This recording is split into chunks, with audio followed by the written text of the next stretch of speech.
Father, thank you, God, for each one of us, Lord. Thank you for this time set apart to just go through the scriptures, Lord. We just continue to thank you for the treasure that they are, wanting to make the most of that gift that you've given us. So, Holy Spirit, we just pray that you will illuminate as we read. Not only just to give us a familiarity of the big picture, but also the little takeaways that you have for us, little nuggets of gold that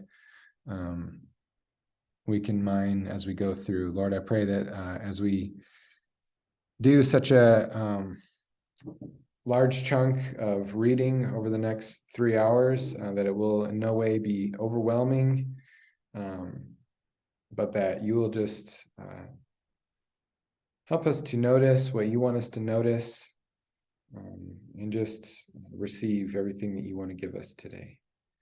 So we trust you, Holy Spirit, to make this time profitable. We ask for that. We trust you for that.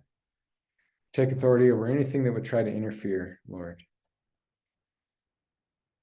Thank you for this time. Thank you for this day. Thank you for this community that we have in you, Jesus. Yeah, we pray all this in Jesus' name. I have a request that we maybe take a break halfway. Yeah, that's a good idea. And I'm going to set a timer just because Thursday we did an extra long class and we were going to take a break, but then I forgot about it until like 3:15. So we Okay. had a large chunk there, and then but we'll try to do halfway. So let's see. Yeah, the Stillwater ladies for their meetings are sick. I just realized that there's sweets, goodies.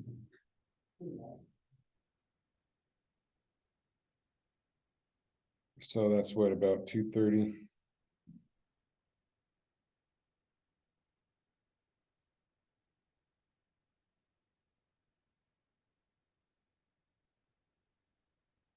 Okay.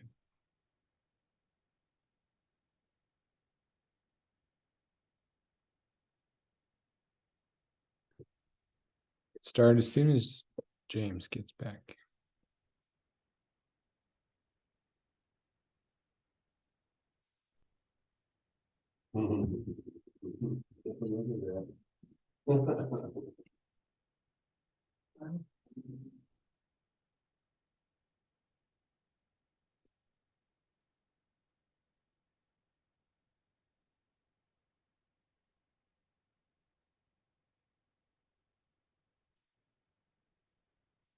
All right. I started dozing off while they're counting a little bit. Yeah, don't mind me if I get up and walk around a little bit. So we're all on the same page. Let's just. Yeah. So she gets tired, do it. Or numb, in my case. Numbers 5. The Lord said to Moses, command the Israelites to send away from the camp. Numbers 5. There we go. The Lord said to Moses, command the Israelites to send away from the camp anyone who has a defiling skin disease or a discharge of any kind, or who is ceremonially unclean because of a dead body. Send away male and female alike. Send them outside the camp so they will not defile their camp, for I dwell among them. The Israelites did so. They sent them outside the camp. They did just as the Lord had instructed Moses. The Lord said to Moses, say to the Israelites, any man or woman who wrongs another in any way and so is unfaithful to the Lord is guilty and must confess the sin they have committed. They must make full restitution for the wrong they have done, add a fifth of the value to it, and give it all to the person they have wronged. But if that person has no close relative to whom restitution can be made for the wrong, the restitution belongs to the Lord and must be given to the priest, along with the ram with which atonement is made for the wrongdoer. All the sacred contributions the Israelites bring to a priest will belong to him. Sacred things belong to their owners, but what they give to the priest will belong to the priest. Then the Lord said to Moses, speak to the Israelites and say to them, if a man's wife goes astray and is unfaithful to him, so that another man has sexual relations with her, and this is hidden from her husband, and her impurity is undetected, since there is no witness against her, and she has not been caught in the act. And if feelings of jealousy come over her husband, and he suspects his wife, and she is impure, or if he is jealous and suspects her, even though she is not impure, then he is to take his wife to the priest. He must also take an offering of 1/10 of an ephah of barley flour on her behalf. He must not pour olive oil on it or put incense on it, because it is a grain offering for jealousy, a reminder offering, to draw attention to wrongdoing. The priest shall bring her and have her stand before the Lord. Then he shall take some holy water in a clay jar and put some dust from the tabernacle floor into the water. After the priest has had the woman stand before the Lord, he shall loosen her hair and place in her hands the reminder offering, the grain offering for jealousy, while he himself holds the bitter water that brings a curse. Then the priest shall put the woman under oath and say to her, if no other man has had sexual relations with you, and you have not gone astray and become impure while married to your husband, may this bitter water that brings a curse not harm you. But if you have gone astray while married to your husband, and you have made yourself impure by having sexual relations with a man other than your husband, here the priest is to put the woman under this curse. May the Lord cause you to become a curse among your people when he makes your womb miscarry and your abdomen swell. May this water that brings a curse enter your body, so that your abdomen swells or your womb miscarries. Then the woman is to say, Amen, so be it. The priest is to write these curses on a scroll and then wash them off into the bitter water. He shall make the woman drink the bitter water that brings a curse, and this water that brings a curse and causes bitter suffering will enter her. The priest is to take from her hands the grain offering for jealousy, wave it before the Lord, and bring it to the altar. The priest is then to take a handful of the grain offering as a memorial offering and burn it on the altar. After that, he is to have the woman drink the water. If she has made herself impure and been unfaithful to her husband, this will be the result. When she is made to drink the water that brings a curse and causes bitter suffering, it will enter her. Her abdomen will swell and her womb will miscarry, and she will become a curse. If, however, the woman has not made herself impure but is clean, she will be cleared of guilt and will be able to have children. This then is the law of jealousy, when a woman goes astray and makes herself impure while married to a husband, or when feelings of jealousy come over a man because he suspects his wife. The priest is to have her stand before the Lord and is to apply this entire law to her.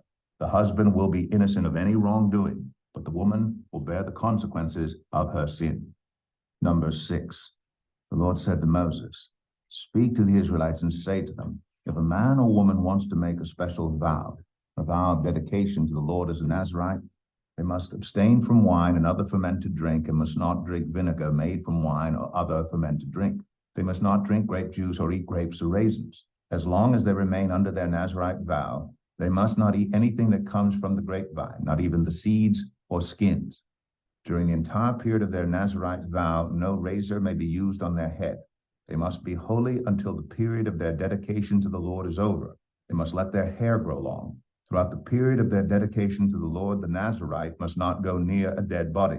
Even if their own father or mother or brother or sister dies, they must not make themselves ceremonially unclean on account of them, because the symbol of their dedication to God is on their head. Throughout the period of their dedication, they are consecrated to the Lord.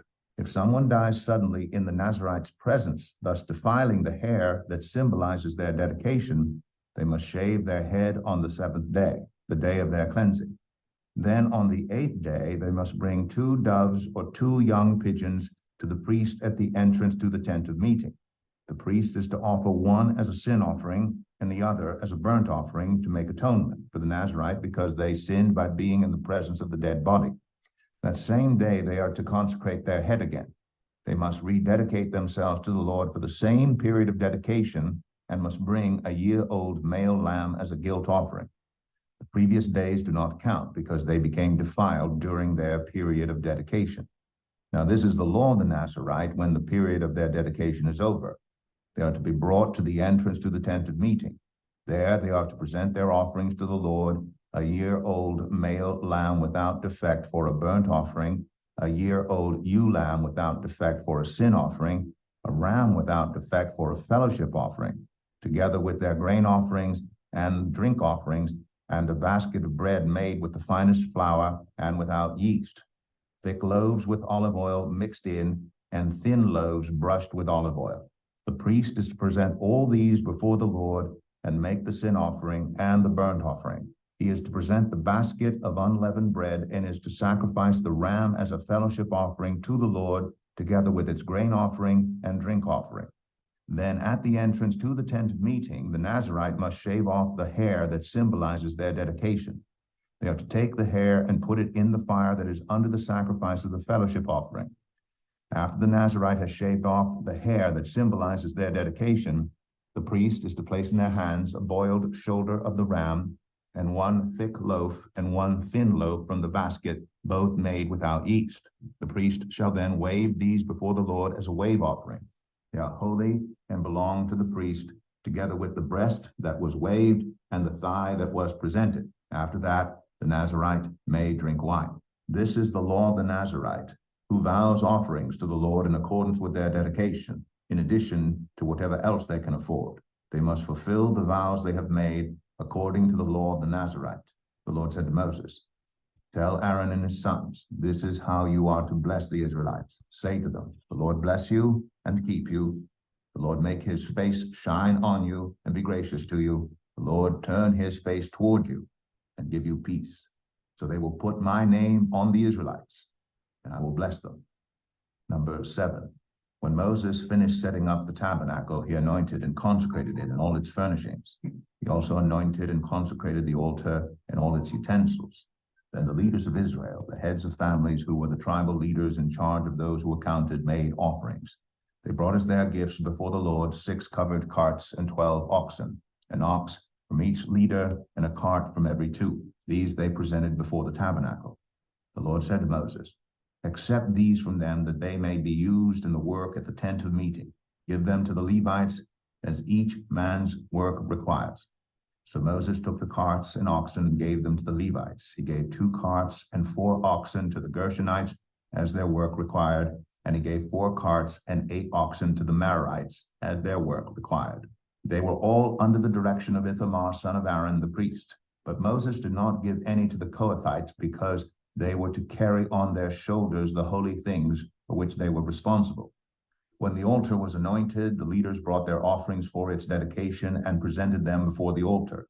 For the Lord had said to Moses, "Each day 1 leader is to bring his offering for the dedication of the altar."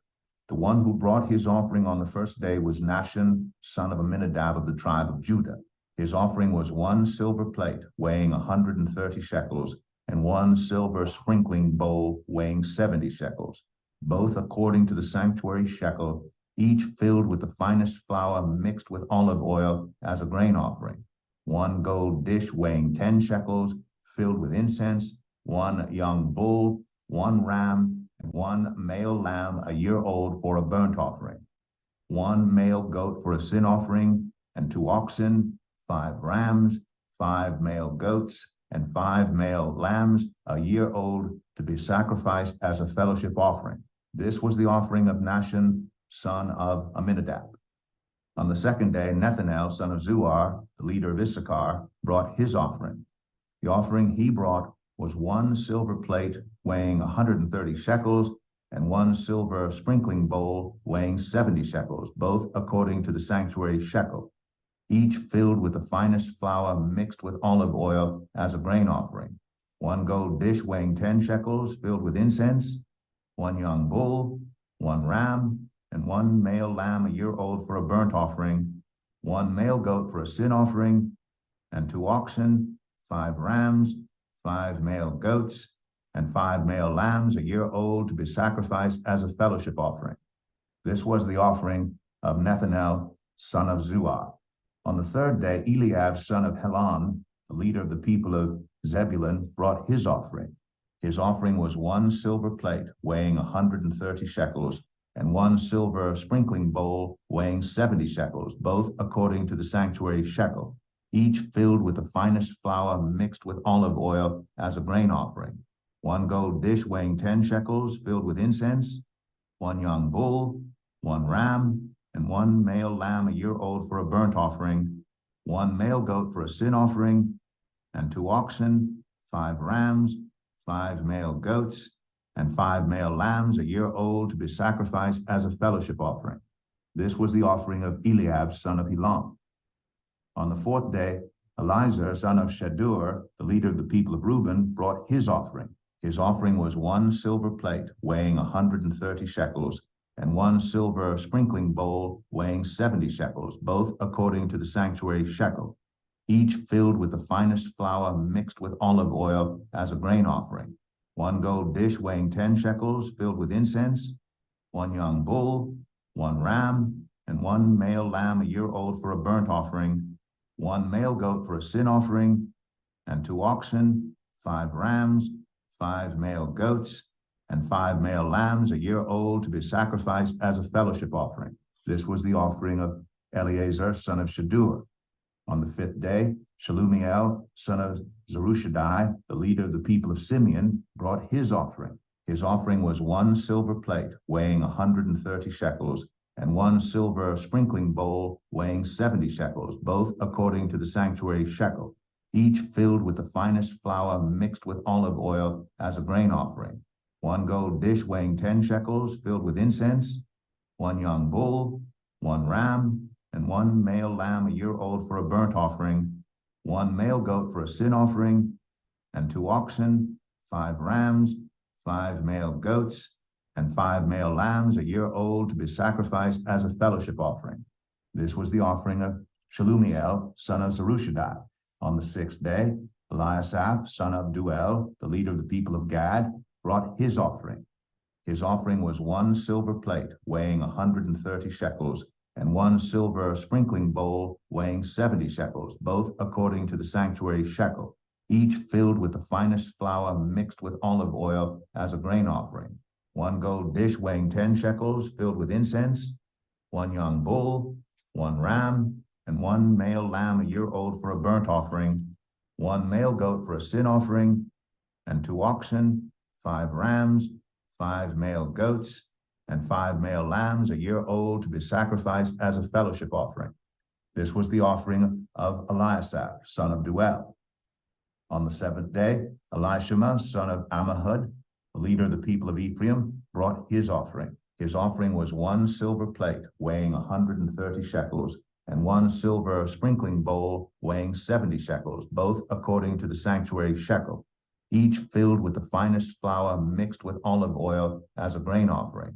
1 gold dish weighing 10 shekels filled with incense, 1 young bull, 1 ram, and 1 male lamb a year old for a burnt offering, 1 male goat for a sin offering, and 2 oxen, 5 rams, 5 male goats, and 5 male lambs a year old to be sacrificed as a fellowship offering.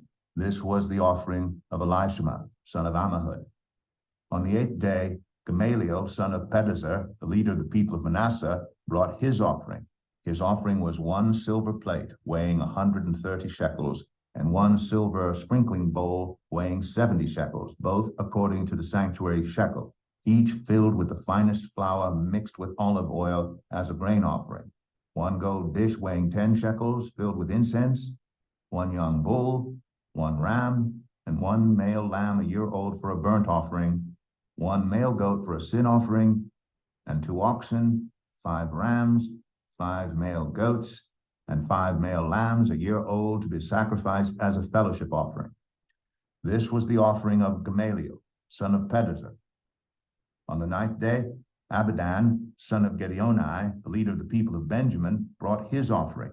His offering was 1 silver plate weighing 130 shekels, and 1 silver sprinkling bowl weighing 70 shekels, both according to the sanctuary shekel, each filled with the finest flour mixed with olive oil as a grain offering. 1 gold dish weighing 10 shekels filled with incense, 1 young bull, 1 ram, and 1 male lamb a year old for a burnt offering, 1 male goat for a sin offering, and 2 oxen, 5 rams, 5 male goats, and 5 male lambs a year old to be sacrificed as a fellowship offering. This was the offering of Abidan, son of Gideoni. On the 10th day, Ahiezer, son of Ammishaddai, the leader of the people of Dan, brought his offering. His offering was 1 silver plate weighing 130 shekels, and 1 silver sprinkling bowl weighing 70 shekels, both according to the sanctuary shekel, each filled with the finest flour mixed with olive oil as a grain offering. 1 gold dish weighing 10 shekels filled with incense, 1 young bull, 1 ram, and 1 male lamb a year old for a burnt offering, 1 male goat for a sin offering, and 2 oxen, 5 rams, 5 male goats, and 5 male lambs a year old to be sacrificed as a fellowship offering. This was the offering of Ahiezer, son of Ammishaddai. On the 11th day, Pagiel, son of Ochran, the leader of the people of Asher, brought his offering. His offering was 1 silver plate weighing 130 shekels, and 1 silver sprinkling bowl weighing 70 shekels, both according to the sanctuary shekel, each filled with the finest flour mixed with olive oil as a grain offering. 1 gold dish weighing 10 shekels filled with incense, 1 young bull, 1 ram, and 1 male lamb a year old for a burnt offering, 1 male goat for a sin offering, and 2 oxen, 5 rams, 5 male goats, and 5 male lambs a year old to be sacrificed as a fellowship offering. This was the offering of Pagiel, son of Ochran. On the 12th day, Ahira, son of Enan, the leader of the people of Naphtali, brought his offering. His offering was 1 silver plate weighing 130 shekels, and 1 silver sprinkling bowl weighing 70 shekels, both according to the sanctuary shekel, each filled with the finest flour mixed with olive oil as a grain offering. 1 gold dish weighing 10 shekels filled with incense, 1 young bull, 1 ram, and 1 male lamb a year old for a burnt offering, 1 male goat for a sin offering, and 2 oxen, 5 rams, 5 male goats, and 5 male lambs a year old to be sacrificed as a fellowship offering. This was the offering of Ahira, son of Enan. These were the offerings of the Israelite leaders for the dedication of the altar when it was anointed: 12 silver plates, 12 silver sprinkling bowls, and 12 gold dishes. Each silver plate weighed 130 shekels, and each sprinkling bowl 70 shekels. Altogether, the silver dishes weighed 2,400 shekels, according to the sanctuary shekel. The 12 gold dishes filled with incense weighed 10 shekels each, according to the sanctuary shekel. Altogether, the gold dishes weighed 120 shekels. The total number of animals for the burnt offering came to 12 young bulls, 12 rams, and 12 male lambs a year old, together with their grain offering. 12 male goats were used for the sin offering. The total number of animals for the sacrifice of the fellowship offering came to 24 oxen, 60 rams, 60 male goats, and 60 male lambs a year old. These were the offerings for the dedication of the altar after it was anointed. When Moses entered the tent of meeting to speak with the Lord, he heard the voice speaking to him from between the 2 cherubim above the atonement cover on the Ark of the Covenant law. In this way, the Lord spoke to him. Numbers 8. The Lord said to Moses, "Speak to Aaron and say to him, when you set up the lamps, see that all 7 light up the area in front of the lampstand." Aaron did so. He set up the lamps so that they faced forward on the lampstand, just as the Lord commanded Moses. This is how the lampstand was made. It was made of hammered gold, from its base to its blossoms. The lampstand was made exactly like the pattern the Lord had shown Moses. The Lord said to Moses, "Take the Levites from among all the Israelites and make them ceremonially clean. To purify them, do this: sprinkle the water of cleansing on them, then have them shave their whole bodies and wash their clothes. And so they will purify themselves. Have them take a young bull with its grain offering of the finest flour mixed with olive oil. Then you are to take a second young bull for a sin offering. Bring the Levites to the front of the tent of meeting and assemble the whole Israelite community. You are to bring the Levites before the Lord, and the Israelites are to lay their hands on them. Aaron is to present the Levites before the Lord as a wave offering from the Israelites, so that they may be ready to do the work of the Lord. Then the Levites are to lay their hands on the heads of the bulls, using one for a sin offering to the Lord and the other for a burnt offering, to make atonement for the Levites. Have the Levites stand in front of Aaron and his sons, and then present them as a wave offering to the Lord. In this way, you are to set the Levites apart from the other Israelites, and the Levites will be mine. After you have purified the Levites and presented them as a wave offering, They are to come to do their work at the tent of meeting. They are the Israelites who are to be given wholly to me. I've taken them as my own in place of the firstborn, the first male offspring from every Israelite woman. Every firstborn male in Israel, whether human or animal, is mine. When I struck down all the firstborn in Egypt, I set them apart for myself. And I have taken the Levites in place of all the firstborn sons in Israel. From among all the Israelites, I have given the Levites as gifts to Aaron and his sons to do the work at the tent of meeting on behalf of the Israelites and to make atonement for them so that no plague will strike the Israelites when they go near the sanctuary. Moses, Aaron, and the whole Israelite community did with the Levites just as the Lord commanded Moses. The Levites purified themselves and washed their clothes. Then Aaron presented them as a wave offering before the Lord and made atonement for them to purify them. After that, the Levites came to do their work at the tent of meeting under the supervision of Aaron and his sons. They did with the Levites just as the Lord commanded Moses. The Lord said to Moses, "This applies to the Levites. Men 25 years old or more shall come to take part in the work at the tent of meeting. But at the age of 50, they must retire from their regular service and work no longer. They may assist their brothers in performing their duties at the tent of meeting, but they themselves must not do the work. This then is how you are to assign the responsibilities of the Levites." Numbers 9. The Lord spoke to Moses in the desert of Sinai in the first month of the second year after they came out of Egypt. He said, "Have the Israelites celebrate the Passover at the appointed time. Celebrate it at the appointed time at twilight on the 14th day of this month, in accordance with all its rules and regulations." So Moses told the Israelites to celebrate the Passover, and they did so in the desert of Sinai at twilight on the 14th day of the first month. The Israelites did everything just as the Lord commanded Moses. But some of them could not celebrate the Passover on that day because they were ceremonially unclean on account of a dead body. So they came to Moses and Aaron that same day and said to Moses, "We have become unclean because of a dead body, but why should we be kept from presenting the Lord's offering with the other Israelites at the appointed time?" Moses answered them, "Wait until I find out what the Lord commands concerning you." Then the Lord said to Moses, "Tell the Israelites, when any of you or your descendants are unclean because of a dead body or are away on a journey, they are still to celebrate the Lord's Passover. But they are to do it on the 14th day of the second month at twilight. They are to eat the lamb together with unleavened bread and bitter herbs. They must not leave any of it till morning or break any of its bones. When they celebrate the Passover, they must follow all the regulations. But if anyone who is ceremonially clean and not on a journey fails to celebrate the Passover, they must be cut off from their people for not presenting the Lord's offering at the appointed time. They will bear the consequences of their sin. A foreigner residing among you is also to celebrate the Lord's Passover in accordance with its rules and regulations. You must have the same regulations for both the foreigner and the native born. On the day the tabernacle, the tent of the covenant law, was set up, the cloud covered it. From evening till morning, the cloud above the tabernacle looked like fire. That is how it continued to be. The cloud covered it, and at night it looked like fire. Whenever the cloud lifted from above the tent, the Israelites set out. Wherever the cloud settled, the Israelites encamped. At the Lord's command, the Israelites set out, and at his command, they encamped. As long as the cloud stayed over the tabernacle, they remained in camp.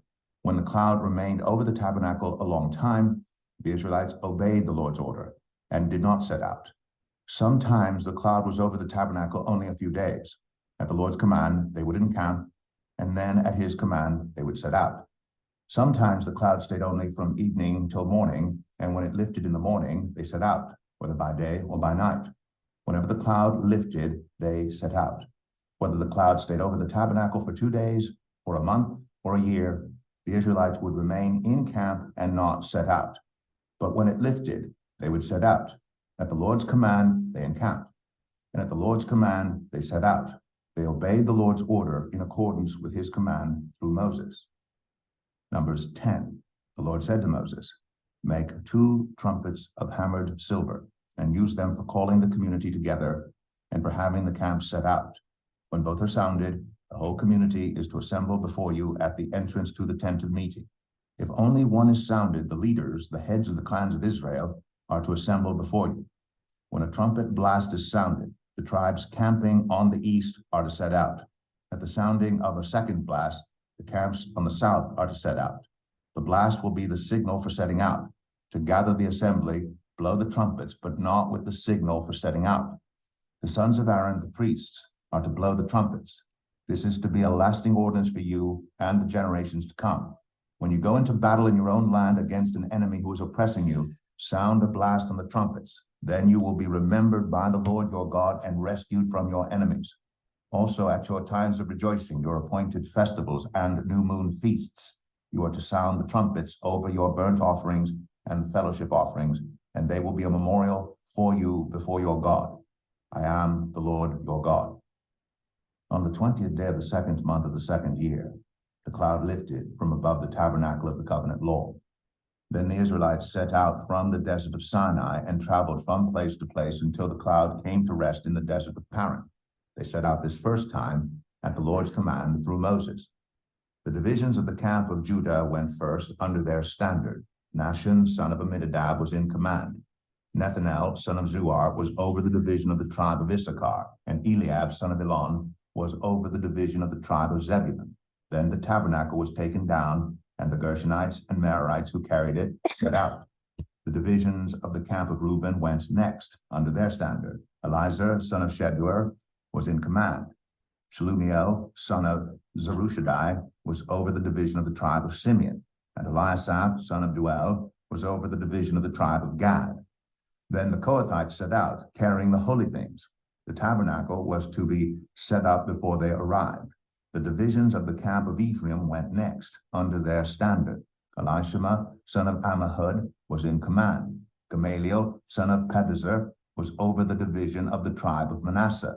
And Abidan, son of Gideoni, was over the division of the tribe of Benjamin. Finally, as the rear guard for all the units, the divisions of the camp of Dan set out under their standard. Ahiezer, son of Ammishaddai, was in command. Pagiel, son of Ochran, was over the division of the tribe of Asher, and Ahira, son of Enan, was over the division of the tribe of Naphtali. This was the order of march for the Israelite divisions as they set out. Now Moses said to Hobab, son of Ruel, the Midianite, Moses' father-in-law, "We are setting out for the place about which the Lord said, 'I will give it to you. Come with us, and we will treat you well. For the Lord has promised good things to Israel.' He answered, 'No, I will not go. I am going back to my own land and my own people.' But Moses said, 'Please do not leave us. You know where we should camp in the wilderness, and you can be our eyes. If you come with us, we will share with you whatever good things the Lord gives us.' So they set out from the mountain of the Lord and traveled for 3 days. The ark of the covenant of the Lord went before them during those 3 days to find them a place to rest. The cloud of the Lord was over them by day when they set out from the camp. Whenever the ark set out, Moses said, 'Rise up, Lord. May your enemies be scattered. May your foes flee before you.' Whenever it came to rest, he said, 'Return, Lord, to the countless thousands of Israel.'" Numbers 11. Now the people complained about their hardships in the hearing of the Lord, and when he heard them, his anger was aroused. Then fire from the Lord burned among them and consumed some of the outskirts of the camp. When the people cried out to Moses, he prayed to the Lord, and the fire died down. So that place was called Taberah, because fire from the Lord had burned among them. The rabble with them began to crave other food. And again the Israelites started wailing and said, "If only we had meat to eat. We remember the fish we ate in Egypt at no cost, also the cucumbers, melons, leeks, onions, and garlic. But now we've lost our appetite. We never see anything but this manna." The manna was like coriander seed and looked like resin. The people went around gathering it and then ground it in a hand mill or crushed it in a mortar. They cooked it in a pot or made it into loaves, and it tasted like something made with olive oil. When the dew settled on the camp at night, the manna also came down. Moses heard the people of every family wailing at the entrance to their tents. The Lord became exceedingly angry, and Moses was troubled. He asked the Lord, "Why have you brought this trouble on your servant? What have I done to displease you, that you put the burden of all these people on me? Did I conceive all these people? Did I give them birth? Why do you tell me to carry them in my arms, as a nurse carries an infant, to the land you promised on oath to their ancestors? Where can I get meat for all these people? They keep wailing to me, 'Give us meat to eat.' I cannot carry all these people by myself. The burden is too heavy for me. If this is how you're going to treat me, please go ahead and kill me if I have found favor in your eyes, and do not let me face my own ruin. The Lord said to Moses, bring me 70 of Israel's elders who are known to you as leaders and officials among the people. Have them come to the tent of meeting, that they may stand there with you. I will come down and speak with you there, and I will take some of the power of the Spirit that is on you and put it on them. They will share the burden of the people with you so that you will not have to carry it alone. Tell the people, consecrate yourselves in preparation for tomorrow, when you will eat meat. The Lord heard you when you wailed. If only we had meat to eat. We were better off in Egypt. Now the Lord will give you meat, and you will eat it. You will not eat it for just 1 day, or 2 days, or 5, 10, or 20 days, but for a whole month, until it comes out of your nostrils, and you loathe it, because you have rejected the Lord who is among you, and have wailed before him, saying, why did we ever leave Egypt? But Moses said, here I am among 600,000 men on foot, and you say, I will give them meat to eat for a whole month. Would they have enough if flocks and herds were slaughtered for them?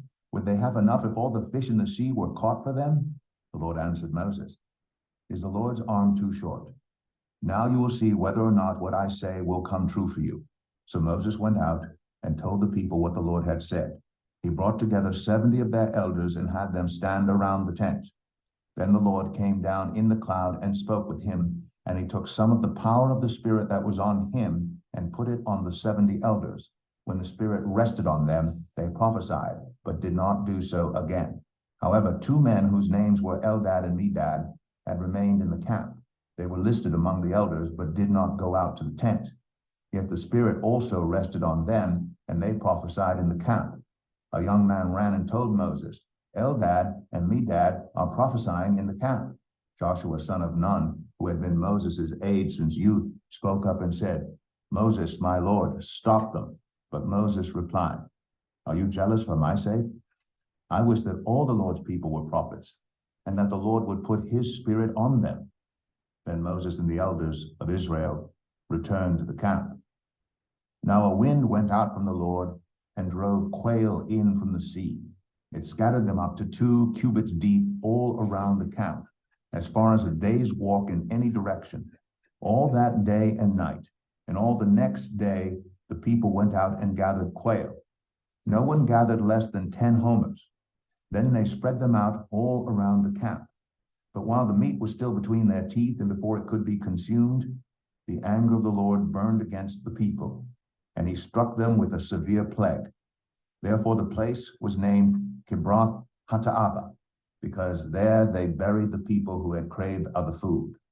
From Kibroth Hattaavah, the people traveled to Hazroth and stayed there. Numbers 12. Miriam and Aaron began to talk against Moses because of his Cushite wife, for he had married a Cushite. Has the Lord spoken only through Moses? They asked. Hasn't he also spoken through us? And the Lord heard this. Now Moses was a very humble man, more humble than anyone else on the face of the earth. At once the Lord said to Moses, Aaron, and Miriam, come out to the tent of meeting, all 3 of you. So the 3 of them went out. Then the Lord came down in a pillar of cloud. He stood at the entrance to the tent and summoned Aaron and Miriam. When the 2 of them stepped forward, he said, listen to my words. When there is a prophet among you, I, the Lord, reveal myself to them in visions. I speak to them in dreams. But this is not true of my servant Moses. He is faithful in all my house. With him I speak face to face, clearly, and not in riddles. He sees the form of the Lord. Why then were you not afraid to speak against my servant Moses? The anger of the Lord burned against them, and he left them. When the cloud lifted from above the tent, Miriam's skin was leprous. It became as white as snow. Aaron turned toward her and saw that she had a defiling skin disease. And he said to Moses, please, my Lord, I ask you not to hold against us the sin we have so foolishly committed. Do not let her be like a stillborn infant, coming from its mother's womb with its flesh half eaten away. So Moses cried out to the Lord, please, God, heal her. The Lord replied to Moses, if her father had spit in her face, would she not have been in disgrace for 7 days?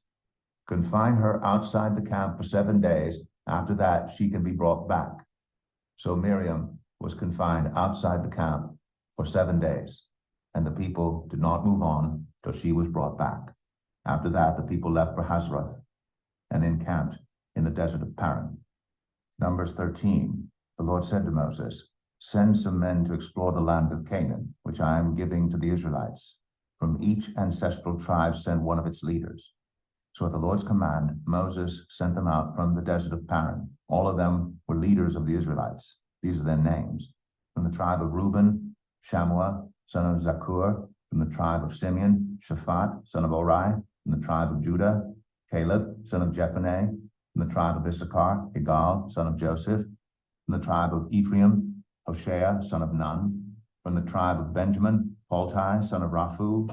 From the tribe of Zebulun, Gadiel, son of Sodai. From the tribe of Manasseh, a tribe of Joseph, Gadai, son of Susai. From the tribe of Dan, Amiel, son of Gemalli. From the tribe of Asher, Sethur, son of Michael. From the tribe of Naphtali, Nabai, son of Vophsi. From the tribe of Gad, Geuel, son of Machi. These are the names of the men Moses sent to explore the land. Moses gave Hoshea, son of Nun, the name Joshua. When Moses sent them to explore Canaan, he said, go up through the Negev and into the hill country. See what the land is like and whether the people who live there are strong or weak, few or many. What kind of land do they live in? Is it good or bad? What kind of towns do they live in? Are they unwalled or fortified? How is the soil? Is it fertile or poor? Are there trees in it or not? Do your best to bring back some of the fruit of the land. It was the season for the first ripe grapes. So they went up and explored the land from the desert of Zin as far as Rehob, toward Lebo Hamath. They went up through the Negev and came to Hebron, where Ahiman, Sheshai, and Talmai, the descendants of Anak, lived. Hebron had been built 7 years before Zoan in Egypt. When they reached the valley of Eshcol, they cut off a branch bearing a single cluster of grapes. 2 of them carried it on a pole between them, along with some pomegranates and figs. That place was called the Valley of Eshcol because of the cluster of grapes the Israelites cut off there. At the end of 40 days, they returned from exploring the land. They came back to Moses and Aaron and the whole Israelite community at Kadesh in the desert of Paran. There they reported to them and to the whole assembly and showed them the fruit of the land. They gave Moses this account. We went into the land to which you sent us, and it does flow with milk and honey. Here is its fruit. But the people who live there are powerful, and the cities are fortified and very large. We even saw descendants of Anak there. The Amalekites live in the Negev. The Hittites, Jebusites, and Amorites live in the hill country, and the Canaanites live near the sea and along the Jordan. Then Caleb silenced the people before Moses and said, we should go up and take possession of the land, for we can certainly do it. But the men who had gone up with him said, we can't attack those people. They are stronger than we are. And they spread among the Israelites a bad report about the land they had explored. They said, the land we explored devours those living in it. All the people we saw there are of great size. We saw the Nephilim there. The descendants of Anak come from the Nephilim. We seemed like grasshoppers in our own eyes, and we looked the same to them. Numbers 14. That night, all the members of the community raised their voices and wept aloud. All the Israelites grumbled against Moses and Aaron, and the whole assembly said to them, if only we had died in Egypt or in this wilderness. Why is the Lord bringing us to this land only to let us fall by the sword? Our wives and children will be taken as plunder. Wouldn't it be better for us to go back to Egypt? And they said to each other, we should choose a leader and go back to Egypt. Then Moses and Aaron fell face down in front of the whole Israelite assembly gathered there. Joshua, son of Nun, and Caleb, son of Jephunneh, who were among those who had explored the land, tore their clothes and said to the entire Israelite assembly, the land we passed through and explored is exceedingly good. If the Lord is pleased with us, he will lead us into that land, the land flowing with milk and honey, and will give it to us. Only do not rebel against the Lord, and do not be afraid of the people of the land, because we will devour them. Their protection is gone, but the Lord is with us. Do not be afraid of them. But the whole assembly talked about stoning them. Then the glory of the Lord appeared at the tent of meeting to all the Israelites. The Lord said to Moses, how long will these people treat me with contempt? How long will they refuse to believe in me, in spite of all the signs I have performed among them? I will strike them down with a plague and destroy them, but I will make you into a nation greater and stronger than they. Moses said to the Lord, then the Egyptians will hear about it. By your power, you brought these people up from among them, and they will tell the inhabitants of this land about it. They've already heard that you, Lord, are with these people, and that you, Lord, have been seen face to face, that your cloud stays over them, and that you go before them in a pillar of cloud by day and a pillar of fire by night. If you put all these people to death, leaving none alive, the nations who have heard this report about you will say, the Lord was not able to bring these people into the land he promised them on oath, so he slaughtered them in the wilderness. Now may the Lord's strength be displayed, just as you have declared. The Lord is slow to anger, abounding in love, and forgiving sin and rebellion. Yet he does not leave the guilty unpunished. He punishes the children for the sin of the parents to the third and fourth generation. In accordance with your great love, forgive the sin of these people, just as you have pardoned them from the time they left Egypt until now. The Lord replied, I have forgiven them as you asked. Nevertheless, as surely as I live, and as surely as the glory of the Lord fills the whole earth, not one of those who saw my glory and the signs I performed in Egypt and in the wilderness, but who disobeyed me and tested me 10 times, not one of them will ever see the land I promised on oath to their ancestors. No one who has treated me with contempt will ever see it. But because my servant Caleb has a different spirit and follows me wholeheartedly, I will bring him into the land he went to, and his descendants will inherit it. Since the Amalekites and the Canaanites are living in the valleys, turn back tomorrow and set out toward the desert along the route to the Red Sea. The Lord said to Moses and Aaron, how long will this wicked community grumble against me? I've heard the complaints of these grumbling Israelites. So tell them, as surely as I live, declares the Lord, I will do to you the very thing I heard you say. In this wilderness, your bodies will fall. Every one of you 20 years old or more who was counted in the census and who has grumbled against me, not one of you will enter the land I swore with uplifted hand to make your home, except Caleb, son of Jephunneh, and Joshua, son of Nun. As for your children that you said would be taken as plunder, I will bring them in to enjoy the land you have rejected. But as for you, your bodies will fall in this wilderness. Your children will be shepherds here for 40 years, suffering for your unfaithfulness until the last of your bodies lies in the wilderness. For 40 years, 1 year, for each of the 40 days you explored the land, you will suffer for your sins and know what it is like to have me against you. I, the Lord, have spoken, and I will surely do these things to this whole wicked community, which has banded together against me. They will meet their end in this wilderness. Here they will die. So the men Moses had sent to explore the land, who returned and made the whole community grumble against him by spreading a bad report about it. These men who were responsible for spreading the bad report about the land were struck down and died of a plague before the Lord. Of the men who went to explore the land, only Joshua, son of Nun, and Caleb, son of Jephunneh, survived. When Moses reported this to all the Israelites, they mourned bitterly. Early the next morning, they set out for the highest point in the hill country, saying, now we are ready to go up to the land the Lord promised. Surely we have sinned. But Moses said, why are you disobeying the Lord's command? This will not succeed. Do not go up, because the Lord is not with you. You will be defeated by your enemies. For the Amalekites and the Canaanites will face you there. Because you have turned away from the Lord, he will not be with you, and you will fall by the sword. Nevertheless, in their presumption, they went up toward the highest point in the hill country, though neither Moses nor the ark of the Lord's covenant moved from the camp. Then the Amalekites and the Canaanites who lived in that hill country came down and attacked them and beat them down all the way to Hormah. Numbers 15.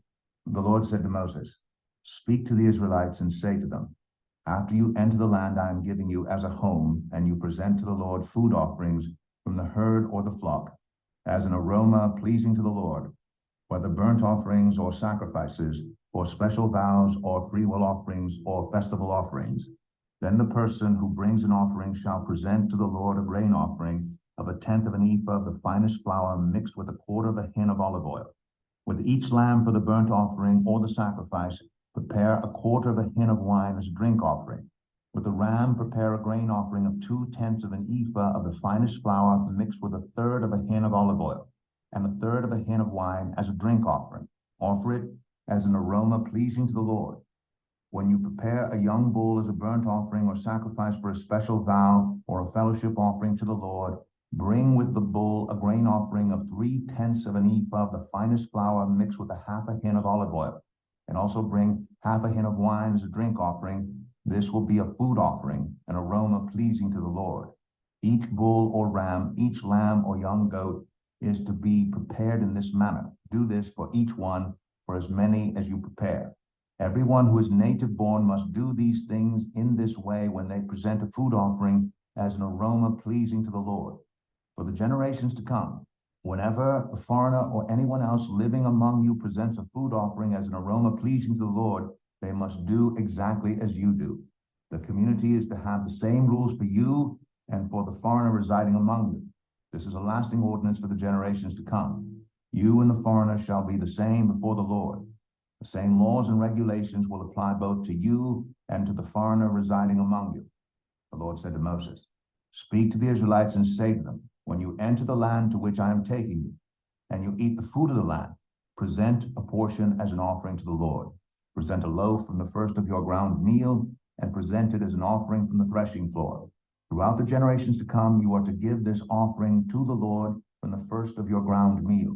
Now, if you as a community unintentionally fail to keep any of these commands the Lord gave Moses, any of the Lord's commands to you through him from the day the Lord gave them and continuing through the generations to come, and if this is done unintentionally without the community being aware of it, then the whole community is to offer a young bull for a burnt offering as an aroma pleasing to the Lord, along with its prescribed grain offering and drink offering, and a male goat for a sin offering. The priest is to make atonement for the whole Israelite community, and they will be forgiven. For it was not intentional, and they have presented to the Lord for their wrong a food offering and a sin offering.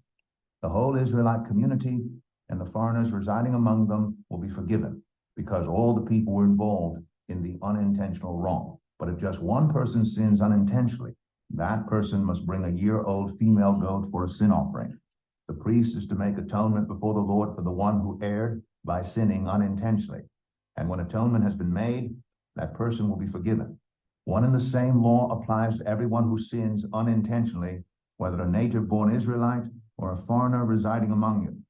But anyone who sins defiantly, whether native-born or foreigner, blasphemes the Lord and must be cut off from the people of Israel. Because they have despised the Lord's word and broken his commands, they must surely be cut off. Their guilt remains on them. While the Israelites were in the wilderness, a man was found gathering wood on the Sabbath day. Those who found him gathering wood brought him to Moses and Aaron and the whole assembly. And they kept him in custody because it was not clear what should be done to him. Then the Lord said to Moses, "The man must die. The whole assembly must stone him outside the camp." So the assembly took him outside the camp and stoned him to death as the Lord commanded Moses. The Lord said to Moses, "Speak to the Israelites and say to them, throughout the generations to come, you are to make tassels on the corners of your garments with a blue cord on each tassel. You will have these tassels to look at, and so you will remember all the commands of the Lord, that you may obey them and not prostitute yourselves by chasing after the lusts of your own hearts and eyes. Then you will remember to obey all my commands and will be consecrated to your God. I am the Lord your God, who brought you out of Egypt to be your God. I am the Lord your God." Numbers 16. Korah, son of Izhar, the son of Kohath, the son of Levi, and certain Reubenites, Dathan and Abiram, sons of Eliab, and On, son of Peleth, became insolent and rose up against Moses. With them were 250 Israelite men, well-known community leaders who had been appointed members of the council. They came as a group to oppose Moses and Aaron and said to them, "You have gone too far. The whole community is holy, every one of them, and the Lord is with them. Why then do you set yourselves above the Lord's assembly?" When Moses heard this, he fell face down. Then he said to Korah and all his followers, "In the morning, the Lord will show who belongs to him and who is holy, and he will have that person come near him. The man he chooses, he will cause to come near him. You, Korah, and all your followers are to do this. Take censers and tomorrow put burning coals and incense in them before the Lord. The man the Lord chooses will be the one who is holy. You Levites have gone too far. Moses also said to Korah, now listen, you Levites, isn't it enough for you that the God of Israel has separated you from the rest of the Israelite community and brought you near himself to do the work at the Lord's tabernacle and to stand before the community and minister to them? He has brought you and all your fellow Levites near himself, but now you are trying to get the priesthood too. It is against the Lord that you and all your followers have banded together. Who is Aaron that you should grumble against him? Then Moses summoned Dathan and Abiram, the sons of Eliab, but they said, we will not come. Isn't it enough that you have brought us up out of a land flowing with milk and honey to kill us in the wilderness? And now you also want to lord it over us? Moreover, you haven't brought us into a land flowing with milk and honey, or given us an inheritance of fields and vineyards.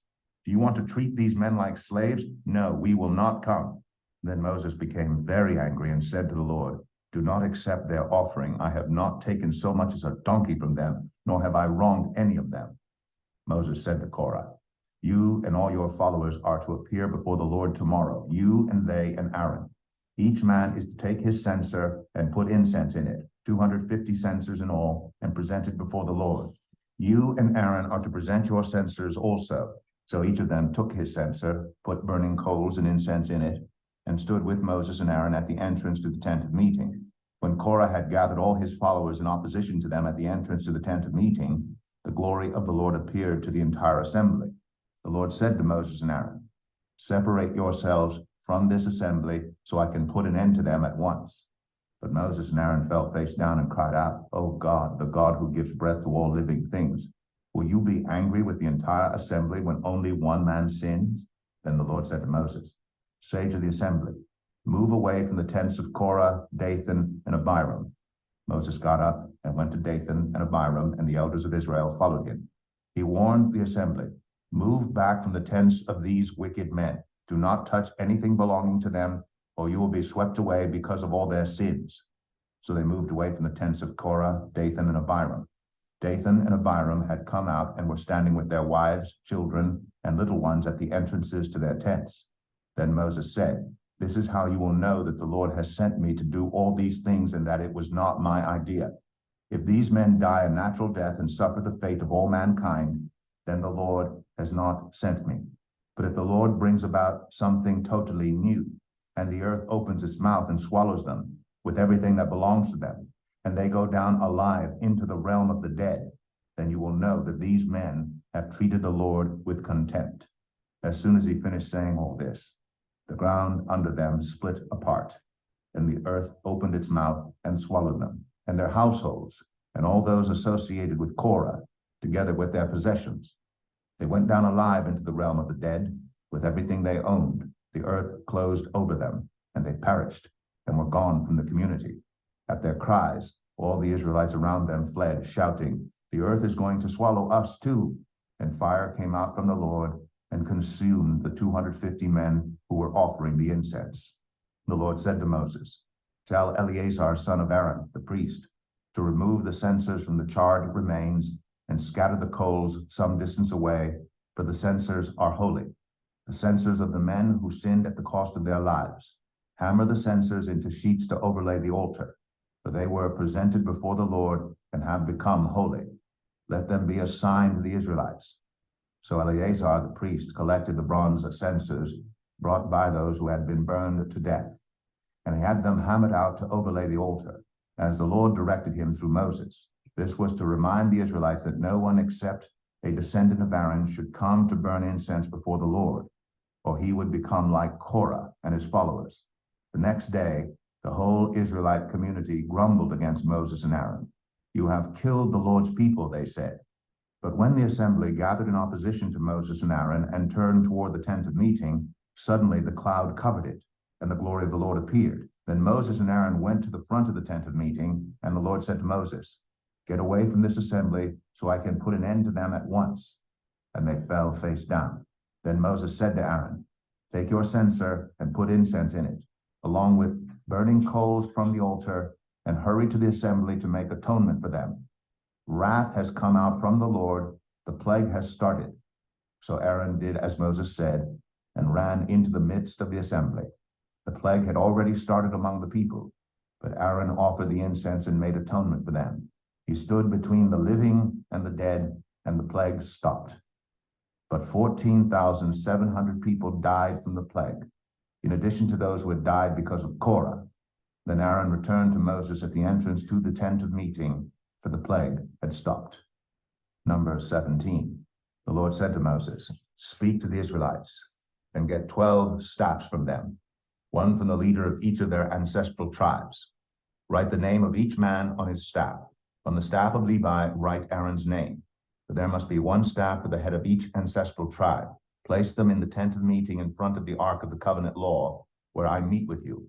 The staff belonging to the man I choose will sprout, and I will rid myself of this constant grumbling against you by the Israelites." So Moses spoke to the Israelites, and their leaders gave him 12 staffs, one for the leader of each of their ancestral tribes. And Aaron's staff was among them. Moses placed the staffs before the Lord in the tent of the covenant law. The next day Moses entered the tent and saw that Aaron's staff, which represented the tribe of Levi, had not only sprouted, but had budded, blossomed, and produced almonds. Then Moses brought out all the staffs from the Lord's presence for all the Israelites. They looked at them, and each of the leaders took his own staff. The Lord said to Moses, "Put back Aaron's staff in front of the ark of the covenant law, to be kept as a sign to the rebellious.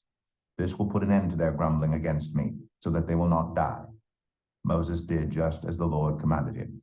The Israelites said to Moses, "We will die. We are lost. We are all lost. Anyone who even comes near the tabernacle of the Lord will die. Are we all going to die?" Numbers 18. The Lord said to Aaron, "You, your sons, and your family are to bear the responsibility for offenses connected with the sanctuary.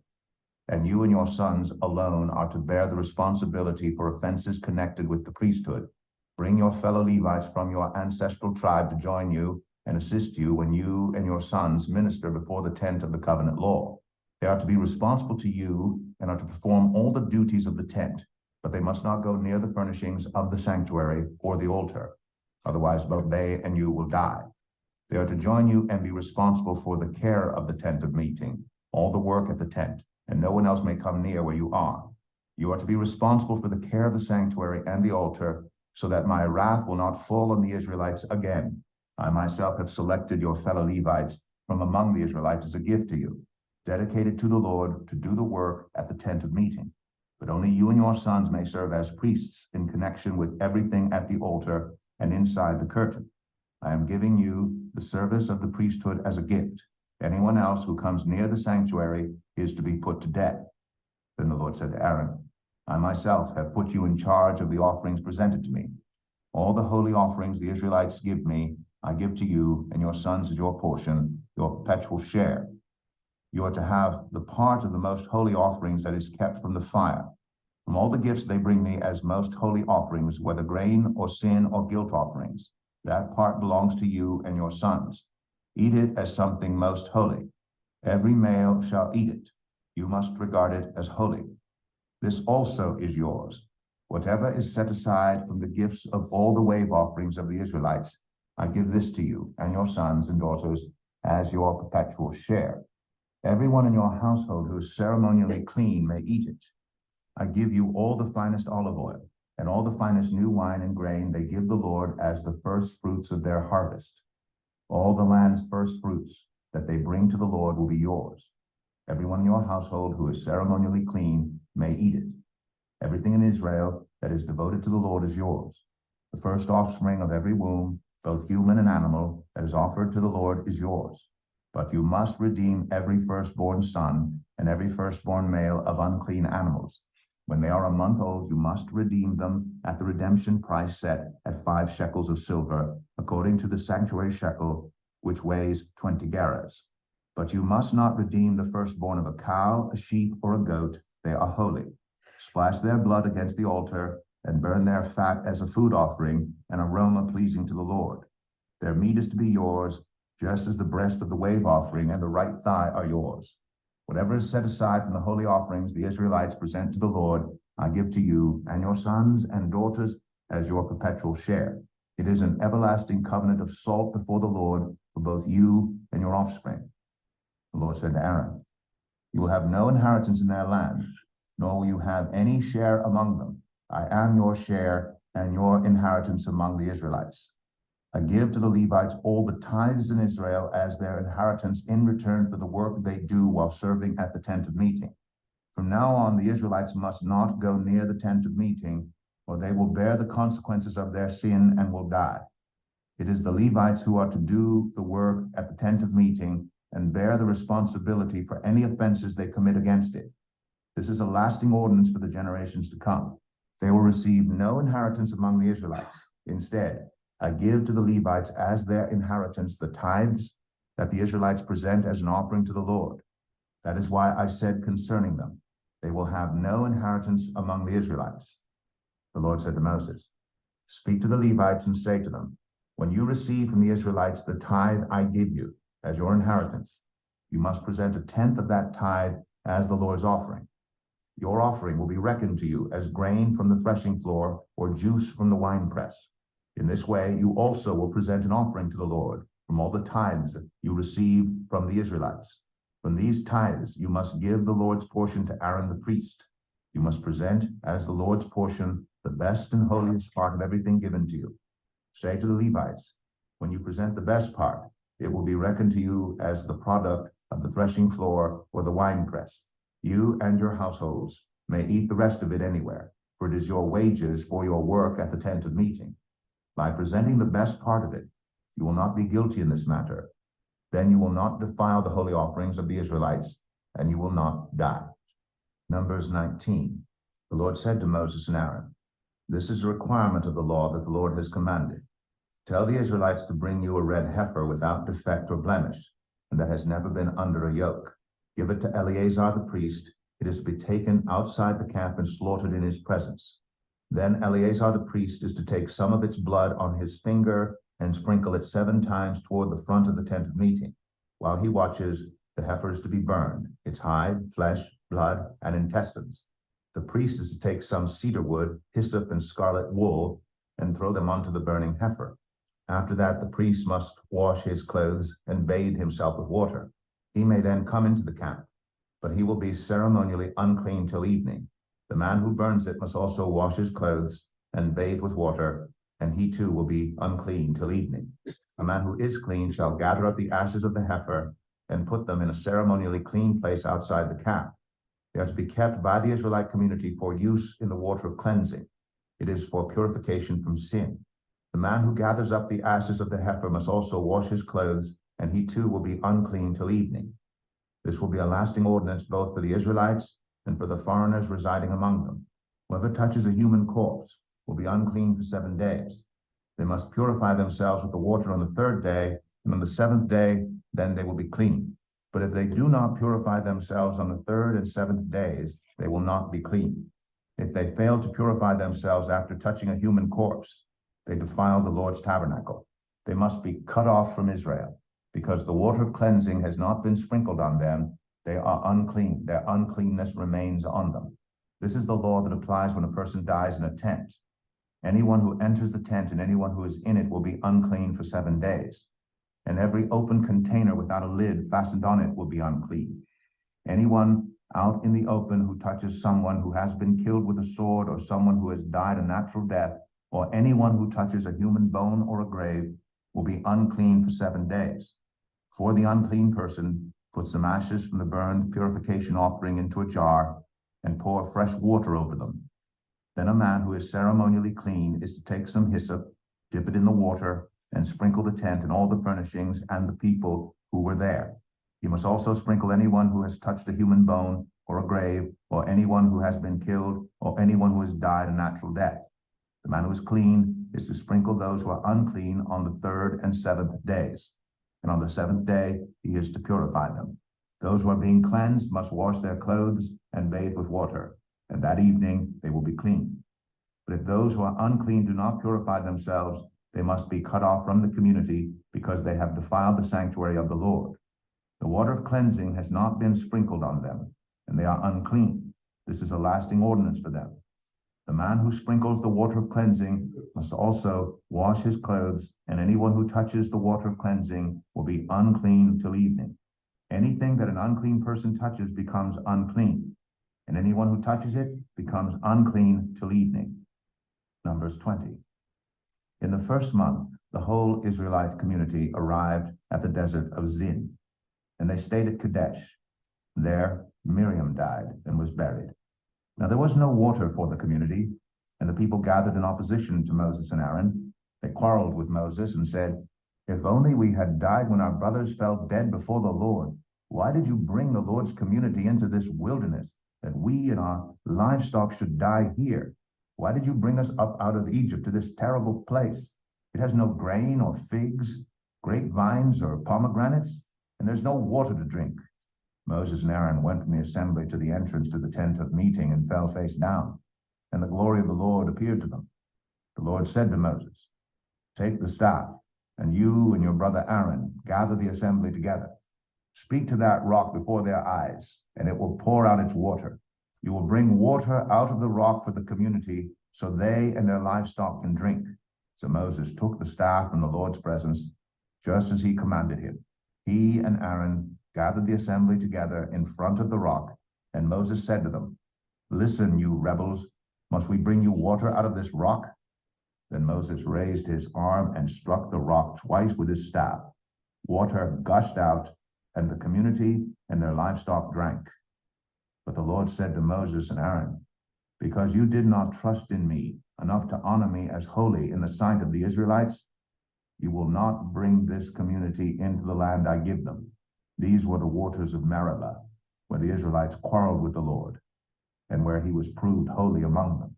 Moses sent messengers from Kadesh to the king of Edom, saying, "This is what your brother Israel says. You know about all the hardships that have come on us. Our ancestors went down into Egypt, and we lived there many years. The Egyptians mistreated us and our ancestors, but when we cried out to the Lord, he heard our cry and sent an angel and brought us out of Egypt. Now we are here at Kadesh, a town on the edge of your territory. Please let us pass through your country. We will not go through any field or vineyard or drink water from any well. We will travel along the king's highway and not turn to the right or to the left until we have passed through your territory." But Edom answered, "You may not pass through here. If you try, we will march out and attack you with the sword." The Israelites replied, "We will go along the main road, and if we or our livestock drink any of your water, we will pay for it. We only want to pass through on foot, nothing else." Again they answered, "You may not pass through." Then Edom came out against them with a large and powerful army. Since Edom refused to let them go through their territory, Israel turned away from them. The whole Israelite community set out from Kadesh and came to Mount Hor. At Mount Hor, near the border of Edom, the Lord said to Moses and Aaron, "Aaron will be gathered to his people.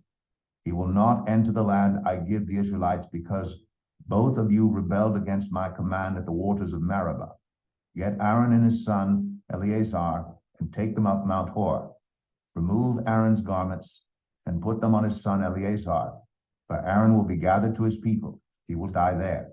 Moses did as the Lord commanded.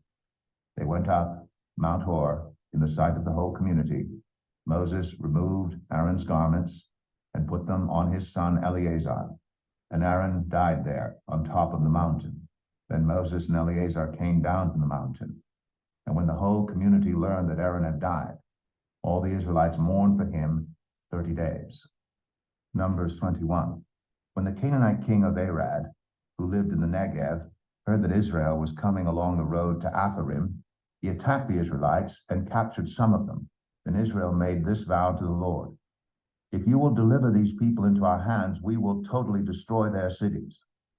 The Lord listened to Israel's plea and gave the Canaanites over to them. They completely destroyed them and their towns.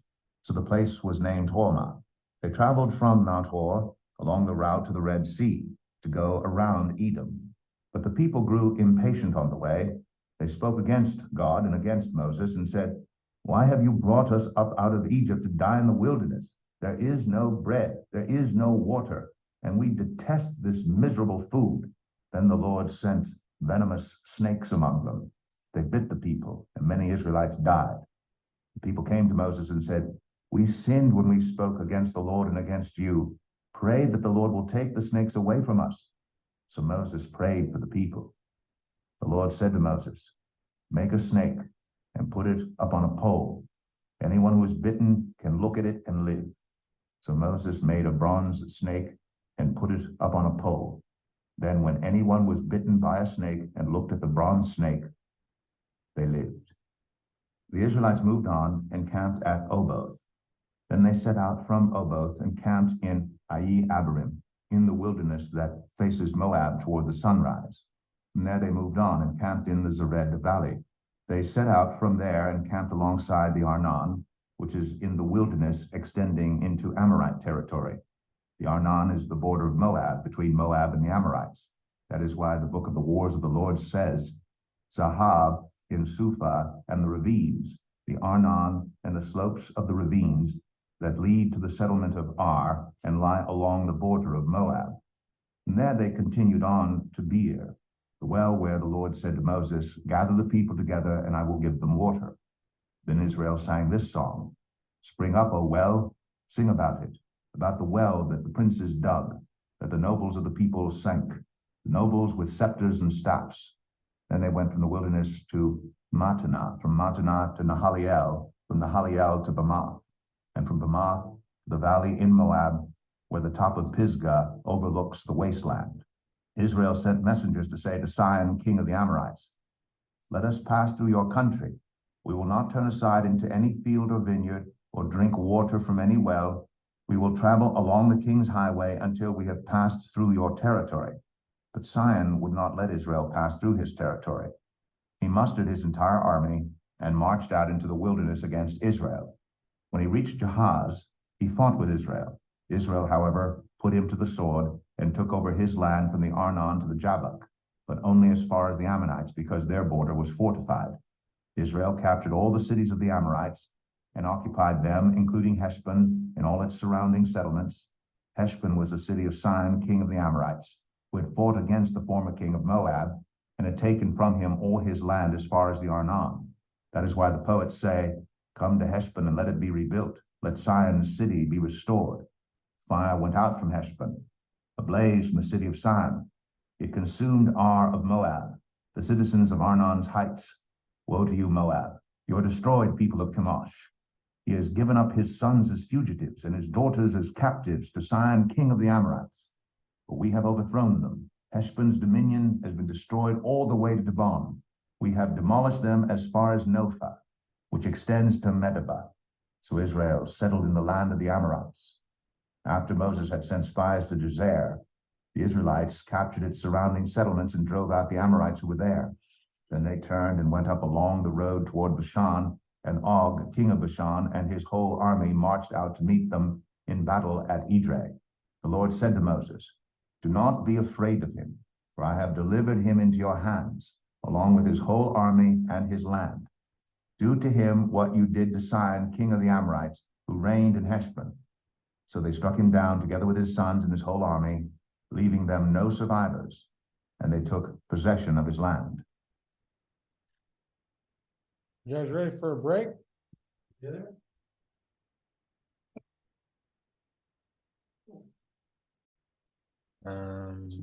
Yep. All right, here we go. It's this.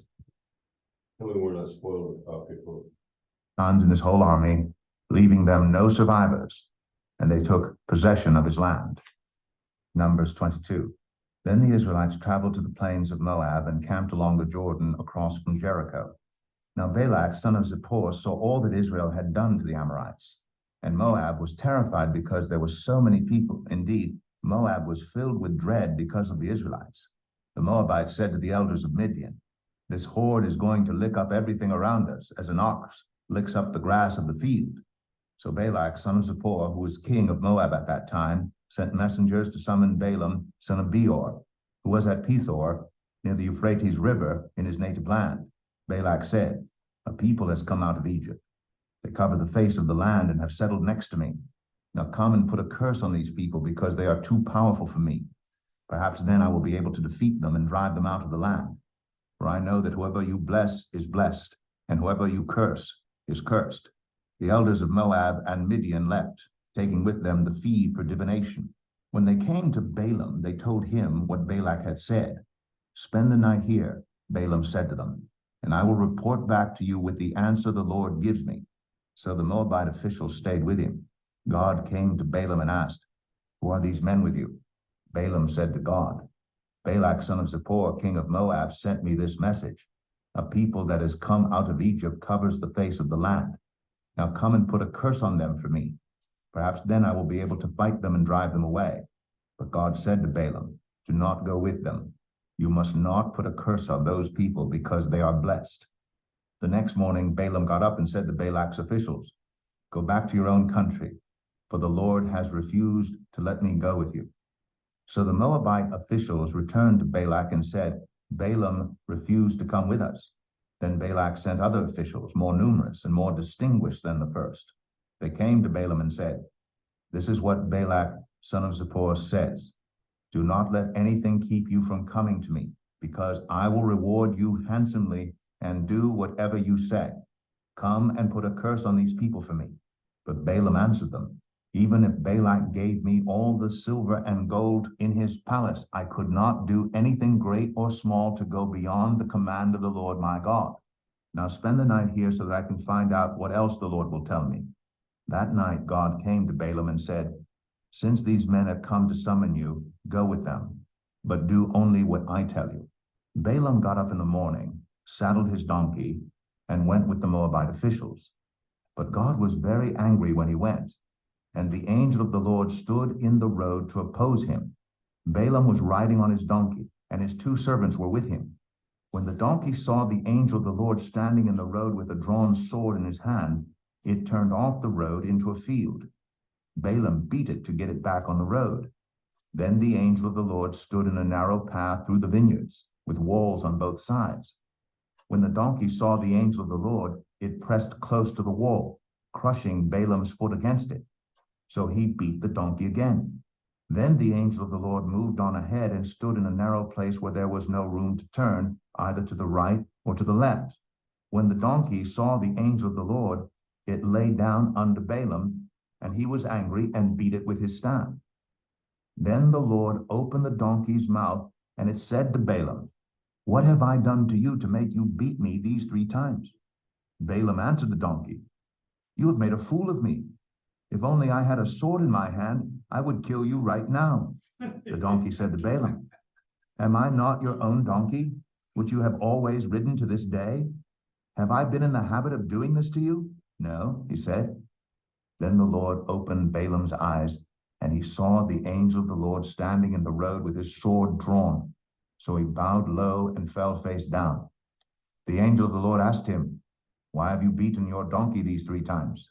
"I have come here to oppose you because your path is a reckless one before me. The donkey saw me and turned away from me these 3 times. If it had not turned away, I would certainly have killed you by now, but I would have spared it." Balaam said to the angel of the Lord, "I have sinned. I did not realize you were standing in the road to oppose me. Now, if you are displeased, I will go back." The angel of the Lord said to Balaam, "Go with the men, but speak only what I tell you." So Balaam went with Balak's officials. When Balak heard that Balaam was coming, he went out to meet him at the Moabite town on the Arnon border at the edge of his territory.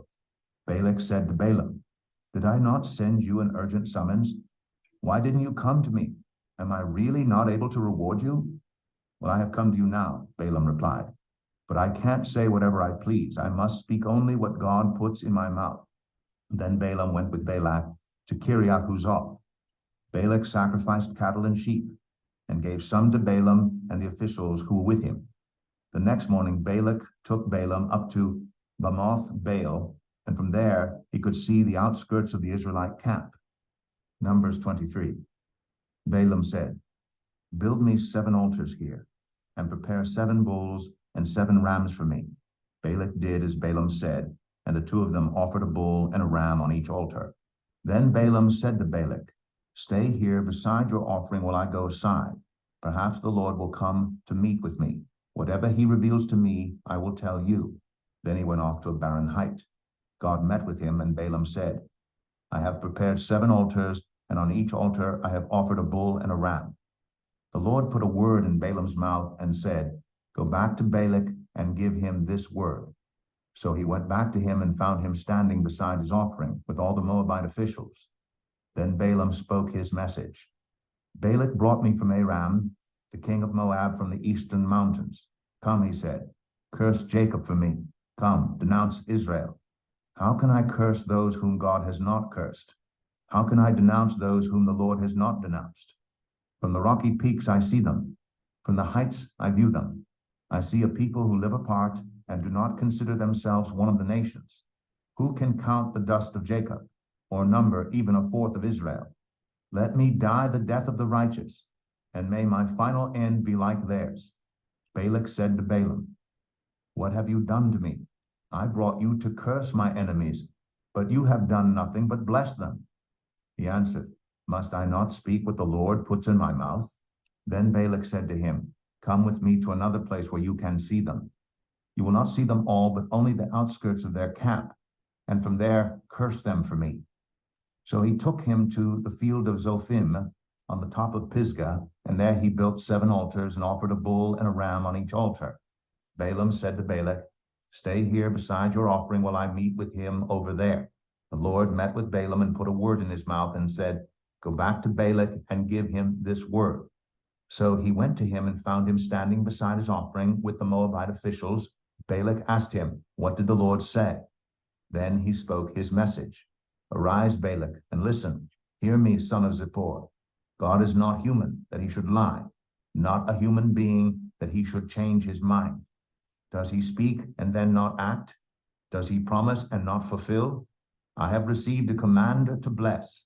He has blessed, and I cannot change it.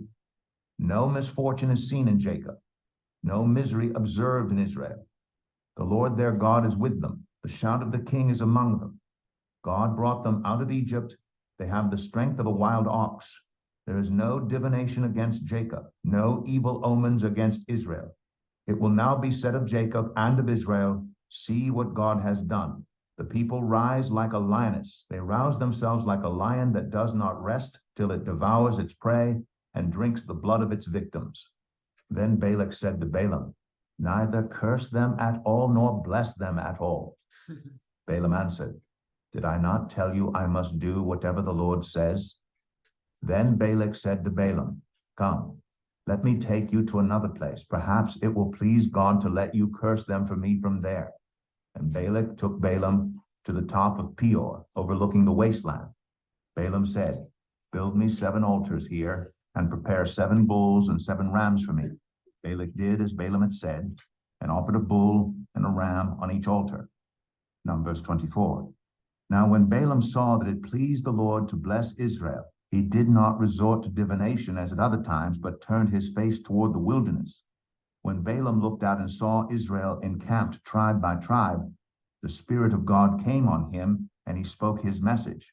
The prophecy of Balaam, son of Beor, the prophecy of one whose eye sees clearly, the prophecy of one who hears the words of God, who sees a vision from the Almighty, who falls prostrate, and whose eyes are opened. How beautiful are your tents, Jacob, your dwelling places, Israel. Like valleys they spread out, like gardens beside a river, like aloes planted by the Lord, like cedars beside the waters. Water will flow from their buckets, their seed will have abundant water. Their king will be greater than Agag, their kingdom will be exalted. God brought them out of Egypt. They have the strength of a wild ox. They devour hostile nations and break their bones in pieces. With their arrows they pierce them. Like a lion, they crouch and lie down, like a lioness who dares to rouse them. May those who bless you be blessed, and those who curse you be cursed. Then Balak's anger burned against Balaam. He struck his hands together and said to him, I summoned you to curse my enemies, but you have blessed them these 3 times. Now leave at once and go home. I said I would reward you handsomely, but the Lord has kept you from being rewarded. Balaam answered Balak, did I not tell the messengers you sent me? Even if Balak gave me all the silver and gold in his palace, I could not do anything of my own accord, good or bad, to go beyond the command of the Lord. And I must say only what the Lord says. Now I am going back to my people, but come, let me warn you of what this people will do to your people in days to come. Then he spoke his message. The prophecy of Balaam, son of Beor, the prophecy of one whose eye sees clearly, the prophecy of one who hears the words of God, who has knowledge from the Most High, who sees a vision from the Almighty, who falls prostrate and whose eyes are opened. I see him, but not now. I behold him, but not near. A star will come out of Jacob. A scepter will rise out of Israel. He will crush the foreheads of Moab, the skulls of all the people of Sheth. Edom will be conquered. Seir, his enemy, will be conquered, but Israel will grow strong. A ruler will come out of Jacob and destroy the survivors of the city. Then Balaam saw Amalek and spoke his message. Amalek was first among the nations, but their end will be utter destruction. Then he saw the Kenites and spoke his message. Your dwelling place is secure. Your nest is set in a rock. Yet you Kenites will be destroyed when Asher takes you captive. Then he spoke his message. Alas, who can live when God does this? Ships will come from the shores of Cyprus. They will subdue Asher and Eber, but they too will come to ruin. Then Balaam got up and returned home, and Balak went his own way. Numbers 25. While Israel was staying in Shittim, the men began to indulge in sexual immorality with Moabite women, who invited them to the sacrifices to their gods. The people ate the sacrificial meal and bowed down before these gods. So Israel yoked themselves to the Baal of Peor, and the Lord's anger burned against them. The Lord said to Moses, "Take all the leaders of these people, kill them, and expose them in broad daylight before the Lord, so that the Lord's fierce anger may turn away from Israel."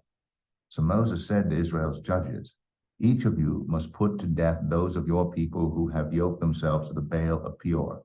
Then an Israelite man brought into the camp a Midianite woman right before the eyes of Moses and the whole assembly of Israel, while they were weeping at the entrance to the tent of meeting. When Phinehas, son of Eleazar, the son of Aaron, the priest, saw this, he left the assembly, took a spear in his hand, and followed the Israelite into the tent. He drove the spear into both of them, right through the Israelite man and into the woman's stomach. Then the plague against the Israelites was stopped. But those who died in the plague numbered 24,000. The Lord said to Moses, "Phinehas, son of Eleazar, the son of Aaron, the priest, has turned my anger away from the Israelites. Since he was as zealous for my honor among them as I am, I did not put an end to them in my zeal. Therefore tell him I am making my covenant of peace with him.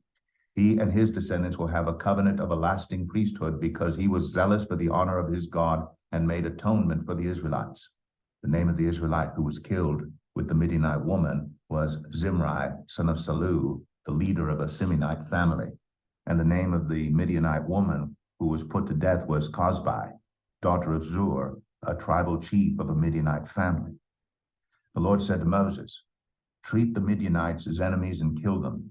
They treated you as enemies when they deceived you in the Peor incident involving their sister Cosbi, the daughter of a Midianite leader, the woman who was killed when the plague came as a result of that incident." Numbers 26. After the plague, the Lord said to Moses and Eleazar, son of Aaron, the priest, "Take a census of the whole Israelite community by families, all those 20 years old or more who are able to serve in the army of Israel." So on the plains of Moab, by the Jordan across from Jericho, Moses and Eleazar the priest spoke with him and said, "Take a census of the men 20 years old or more, as the Lord commanded Moses." These were the Israelites who came out of Egypt. The descendants of Reuben, the firstborn son of Israel, were through Hanok, the Hanokite clan, through Palu, the Paluite clan, through Hezron, the Hezronite clan, through Carmite, the Carmite clan. These were the clans of Reuben. Those numbered were 43,730. The son of Palu was Eliab, and the sons of Eliab were Nemuel, Dathan, and Abiram. The same Dathan and Abiram were the community officials who rebelled against Moses and Aaron, and were among Korah's followers when they rebelled against the Lord. The earth opened its mouth and swallowed them along with Korah, whose followers died when the fire devoured the 250 men, and they served as a warning sign. The line of Korah, however, did not die out. The descendants of Simeon by their clans were through Nemuel, the Nemuelite clan, through Jamin, the Jaminite clan, through Jachin, the Jachinite clan, through Zerah, the Zerahite clan, through Shaul, the Shaulite clan. These were the clans of Simeon. Those numbered were 22,200.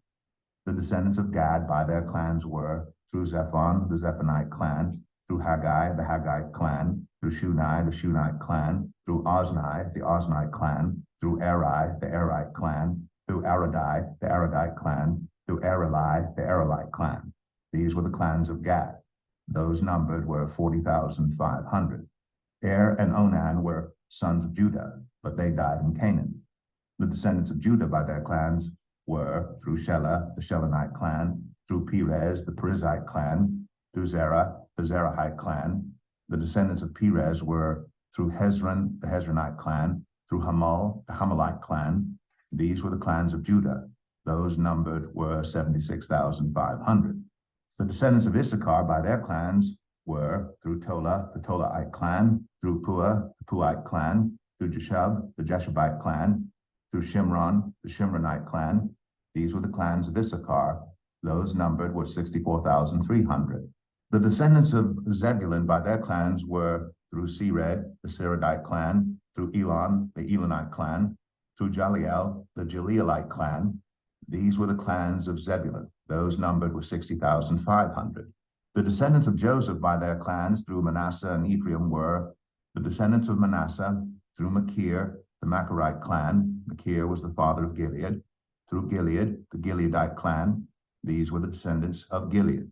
Through Aiezer, the Aizerite clan. Through Helek, the Helekite clan. Through Azriel, the Azrielite clan. Through Shechem, the Shechemite clan. Through Shemida, the Shemidite clan. Through Hepher, the Hepherite clan. Zelophehad, son of Hepher, had no sons. He had only daughters, whose names were Mala, Noah, Hoglah, Milcah, and Tirzah. These were the clans of Manasseh. Those numbered were 52,700. These were the descendants of Ephraim by their clans. Through Shuthelah, the Shuthelahite clan. Through Becher, the Becherite clan. Through Tahan, the Tahanite clan. These were the descendants of Shuthelah. Through Iran, the Iranite clan. These were the clans of Ephraim.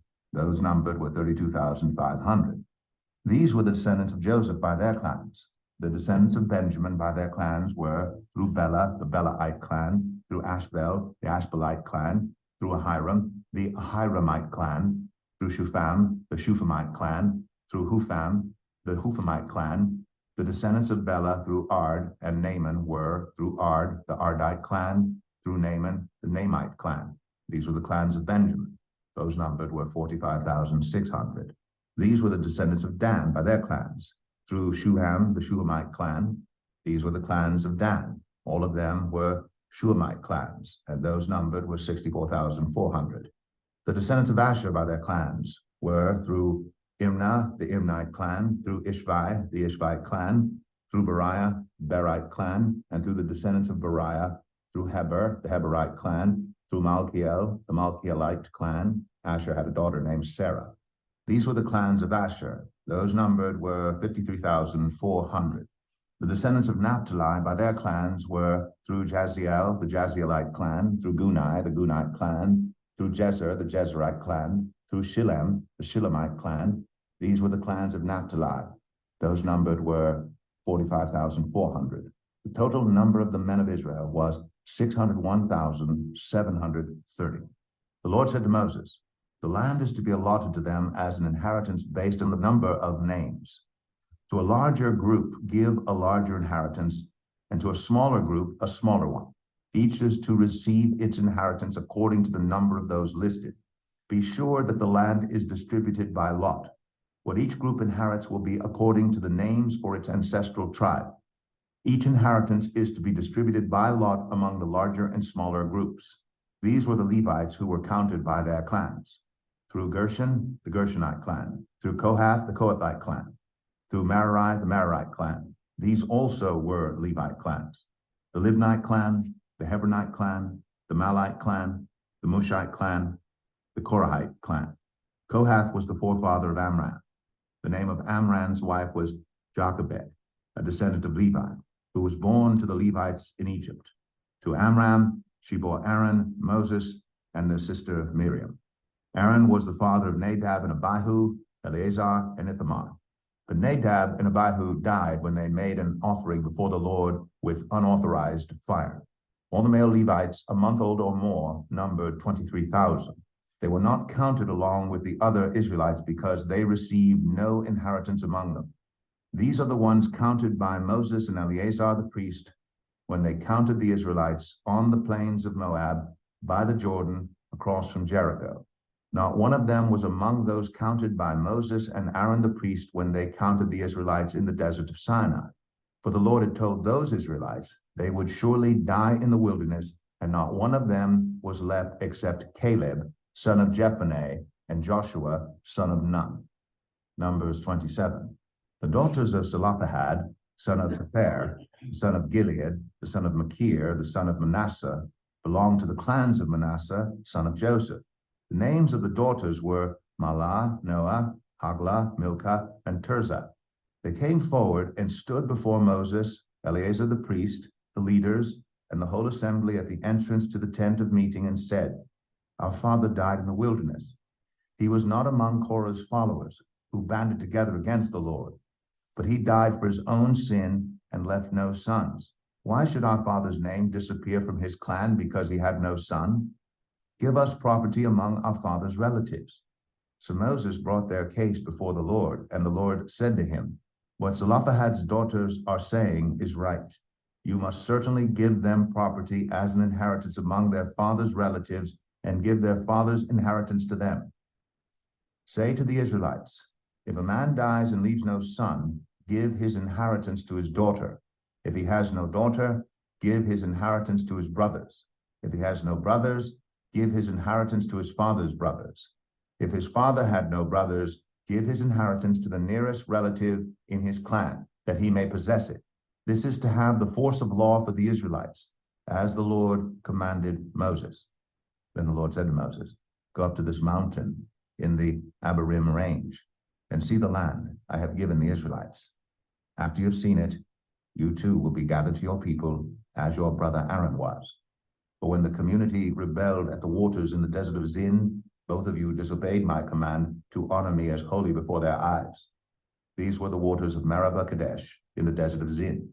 Moses said to the Lord, may the Lord, the God who gives breath to all living things, appoint someone over this community to go out and come in before them, one who will lead them out and bring them in. So the Lord's people will not be like sheep without a shepherd." So the Lord said to Moses, "Take Joshua, son of Nun, a man in whom is the spirit of leadership, and lay your hand on him. Have him stand before Eleazar the priest and the entire assembly, and commission him in their presence. Give him some of your authority so the whole Israelite community will obey him. He is to stand before Eleazar the priest, who will obtain decisions for him by inquiring of the Urim before the Lord. At his command, he and the entire community of the Israelites will go out, and at his command, they will come in." Moses did as the Lord commanded him. He took Joshua and had him stand before Eleazar the priest and the whole assembly. Then he laid his hands on him and commissioned him, as the Lord instructed through Moses. Numbers 28. The Lord said to Moses, "Give this command to the Israelites and say to them, make sure that you..." Yes, sir. Commissioning, is that where the thought of commissioning started in the Bible?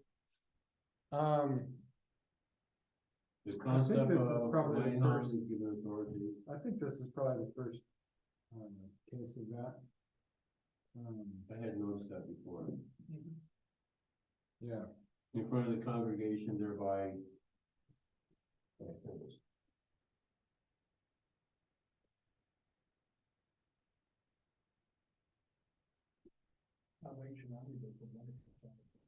Hmm.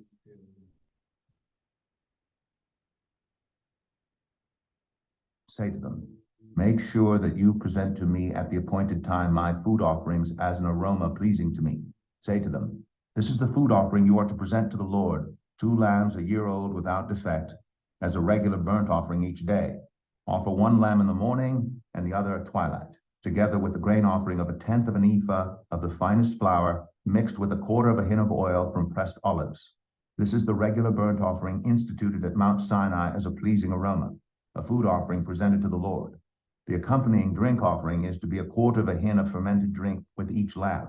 Pour out the drink offering to the Lord at the sanctuary.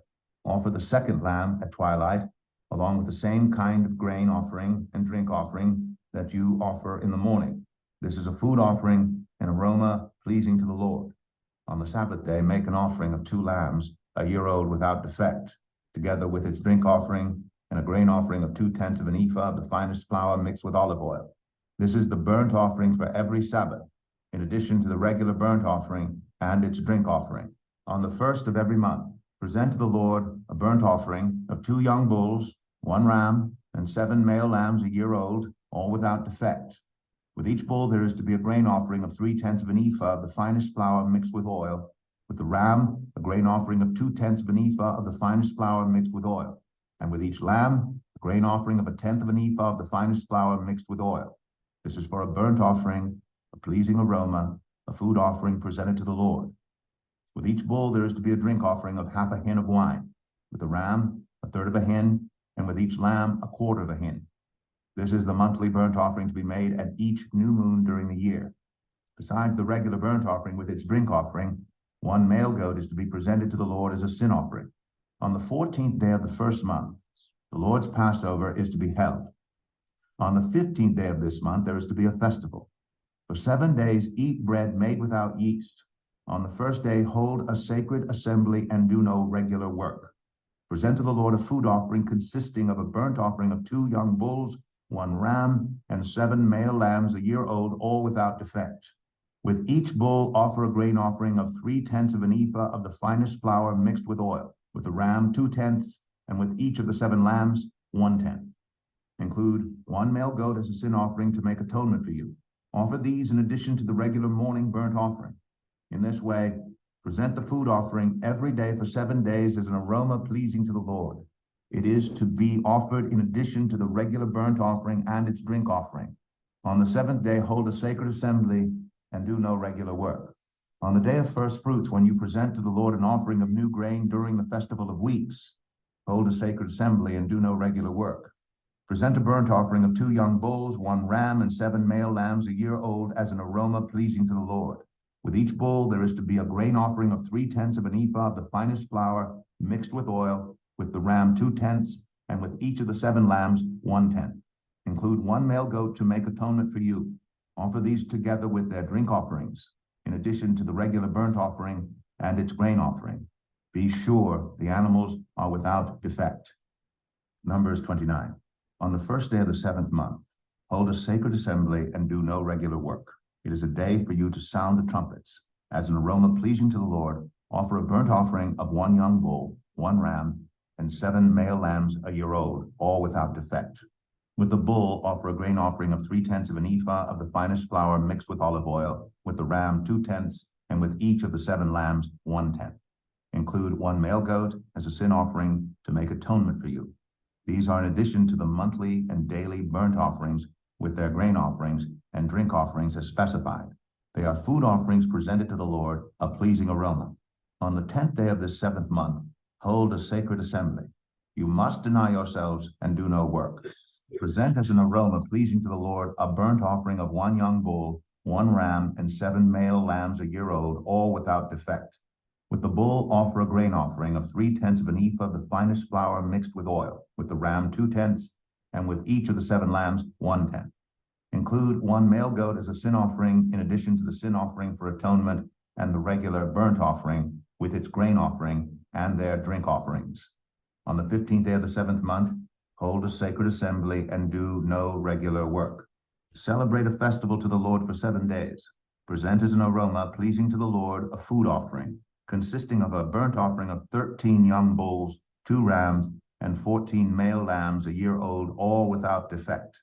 With each of the 13 bulls, offer a grain offering of 3/10 of an ephah of the finest flour mixed with oil. With each of the 2 rams, 2/10, and with each of the 14 lambs, 1/10. Include 1 male goat as a sin offering, in addition to the regular burnt offering with its grain offering and drink offering.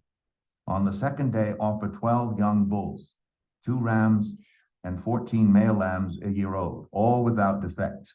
With the bulls, rams, and lambs, offer their grain offerings and drink offerings, according to the number specified. Include 1 male goat as a sin offering, in addition to the regular burnt offering with its grain offering and their drink offerings. On the 3rd day, offer 11 bulls, 2 rams, and 14 male lambs a year old, all without defect.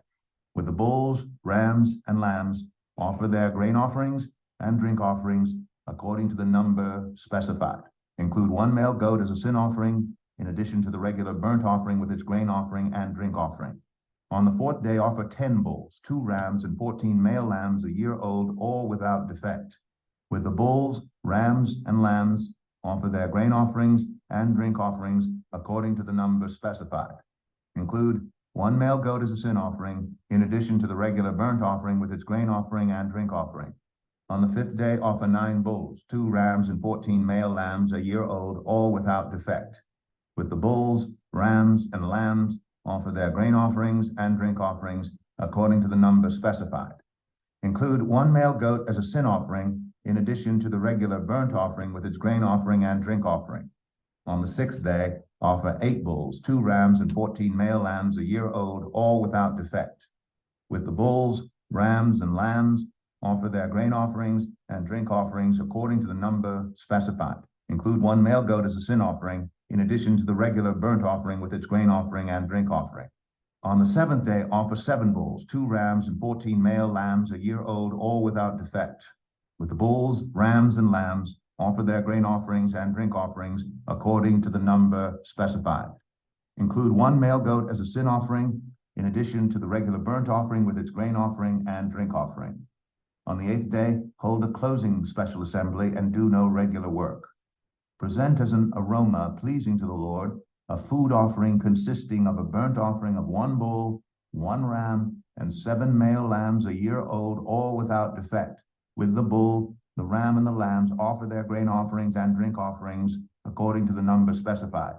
Include 1 male goat as a sin offering, in addition to the regular burnt offering with its grain offering and drink offering. In addition to what you vow and your free will offerings, offer these to the Lord at your appointed festivals: your burnt offerings, grain offerings, drink offerings, and fellowship offerings. Moses told the Israelites all that the Lord commanded him. Numbers 30. Moses said to the heads of the tribes of Israel, "This is what the Lord commands.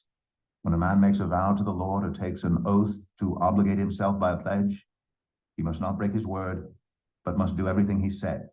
When a young woman still living in her father's household makes a vow to the Lord or obligates herself by a pledge, and her father hears about her vow or pledge but says nothing to her, then all her vows and every pledge by which she obligated herself will stand.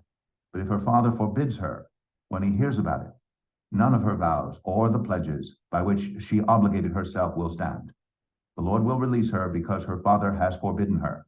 If she marries after she makes a vow, or after her lips utter a rash promise by which she obligates herself, and her husband hears about it but says nothing to her, then her vows or the pledges by which she obligated herself will stand. But if her husband forbids her when he hears about it, he nullifies the vow that obligates her or the rash promise by which she obligates herself, and the Lord will release her. Any vow or obligation taken by a widow or divorced woman will be binding on her. If a woman living with her husband makes a vow or obligates herself by a pledge under oath, and her husband hears about it but says nothing to her and does not forbid her, then all her vows or the pledges by which she obligated herself will stand. But if her husband nullifies them when he hears about them, then none of the vows or pledges that came from her lips will stand. Her husband has nullified them, and the Lord will release her. Her husband may confirm or nullify any vow she makes or any sworn pledge to deny herself. But if her husband says nothing to her about it from day to day, then he confirms all her vows or the pledges binding on her. He confirms them by saying nothing to her when he hears about them. If, however, he nullifies them sometime after he hears about them, then he must bear the consequences of her wrongdoing. These are the regulations the Lord gave Moses concerning relationships between a man and his wife, and between a father and his young daughter still living at home. Numbers 31. The Lord said to Moses, "Take vengeance on the Midianites for the Israelites. After that, you will be gathered to your people." So Moses said to the people, "Arm some of your men to go to war against the Midianites so that they may carry out the Lord's vengeance on them. Send into battle 1,000 men from each of the tribes of Israel." So 12,000 men armed for battle. 1,000 from each tribe were supplied from the clans of Israel. Moses sent them into battle, 1,000 from each tribe, along with Phinehas, son of Eleazar the priest, who took with him articles from the sanctuary and the trumpets for signaling. They fought against Midian, as the Lord commanded Moses, and killed every man. Among their victims were Evi, Rechem, Zur, Hur, and Reba, the 5 kings of Midian. They also killed Balaam, son of Beor, with the sword. The Israelites captured the Midianite women and children and took all the Midianite herds, flocks, and goods as plunder. They burned all the towns where the Midianites had settled, as well as all their camps. They took all the plunder and spoils, including the people and animals, and brought the captives, spoils, and plunder to Moses and Eleazar the priest and the Israelite assembly at their camp on the plains of Moab by the Jordan across from Jericho. Moses, Eleazar the priest, and all the leaders of the community went to meet them outside the camp. Moses was angry with the officers of the army, the commanders of thousands and commanders of hundreds, who returned from the battle. Have you allowed all the women to live? He asked them. They were the ones who followed Balaam's advice and enticed the Israelites to be unfaithful to the Lord in the Peor incident, so that a plague struck the Lord's people. Now kill all the boys, and kill every woman who has slept with a man, but save for yourselves every girl who has never slept with a man. Anyone who has killed someone or touched someone who was killed must stay outside the camp 7 days. On the 3rd and 7th days, you must purify yourselves and your captives. Purify every garment as well as everything made of leather, goat hair, or wood. Then Eleazar the priest said to the soldiers who had gone into battle, "This is what is required by the law that the Lord gave Moses. Gold, silver, bronze, iron, tin, lead, and anything else that can withstand fire must be put through the fire, and then it will be clean. But it must also be purified with the water of cleansing. And whatever cannot withstand fire must be put through that water. On the 7th day, wash your clothes, and you will be clean. Then you may come into the camp." The Lord said to Moses, "You and Eleazar the priest and the family heads of the community are to count all the people and animals that were captured. Divide the spoils equally between the soldiers who took part in the battle and the rest of the community. From the soldiers who fought in the battle, set apart as tribute for the Lord 1 out of every 500, whether people, cattle, donkeys, or sheep. Take this tribute from their half share and give it to Eleazar the priest as the Lord's part. From the Israelites' half, select 1 out of every 50, whether people, cattle, donkeys, sheep, or other animals. Give them to the Levites, who are responsible for the care of the Lord's tabernacle." So Moses and Eleazar the priest did as the Lord commanded Moses. The plunder remaining from the spoils that the soldiers took was 675,000 sheep, 72,000 cattle, 61,000 donkeys, and 32,000 women who had never slept with a man. The half share of those who fought in the battle was 337,500 sheep, of which the tribute for the Lord was 675, 36,000 cattle, of which the tribute for the Lord was 72, 30,500 donkeys, of which the tribute for the Lord was 61, 16,000 people, of whom the tribute for the Lord was 32. Moses gave the tribute to Eleazar the priest as the Lord's part, as the Lord commanded Moses. The half belonging to the Israelites, which Moses set apart from that of the fighting men, the community's half, was 337,500 sheep, 36,000 cattle, 30,500 donkeys, and 16,000 people. From the Israelites' half, Moses selected 1 out of every 50 people and animals, as the Lord commanded him, and gave them to the Levites, who were responsible for the care of the Lord's tabernacle. Then the officers who were over the units of the army, the commanders of thousands and commanders of hundreds, went to Moses and said to him, "Your servants have counted the soldiers under our command, and not one is missing. So we have brought as an offering to the Lord the gold articles each of us acquired, armlets, bracelets, signet rings, earrings, and necklaces, to make atonement for ourselves before the Lord." Moses and Eleazar the priest accepted from them the gold, all the crafted articles, all the gold from the commanders of thousands and commanders of hundreds that Moses and Eleazar presented as a gift to the Lord weighed 16,750 shekels. Each soldier had taken plunder for himself. Moses and Eleazar the priest accepted the gold from the commanders of thousands and commanders of hundreds and brought it into the tent of meeting as a memorial for the Israelites before the Lord. Numbers 32. The Reubenites and Gadites, who had very large herds and flocks, saw that the lands of Jazer and Gilead were suitable for livestock. So they came to Moses and Eleazar the priest and to the leaders of the community and said, Adaroth, Dibon, Jazer, Nimrah, Heshbon, Eleale, Sebam, Nebo, and Boan, the land the Lord subdued before the people of Israel, are suitable for livestock, and your servants have livestock.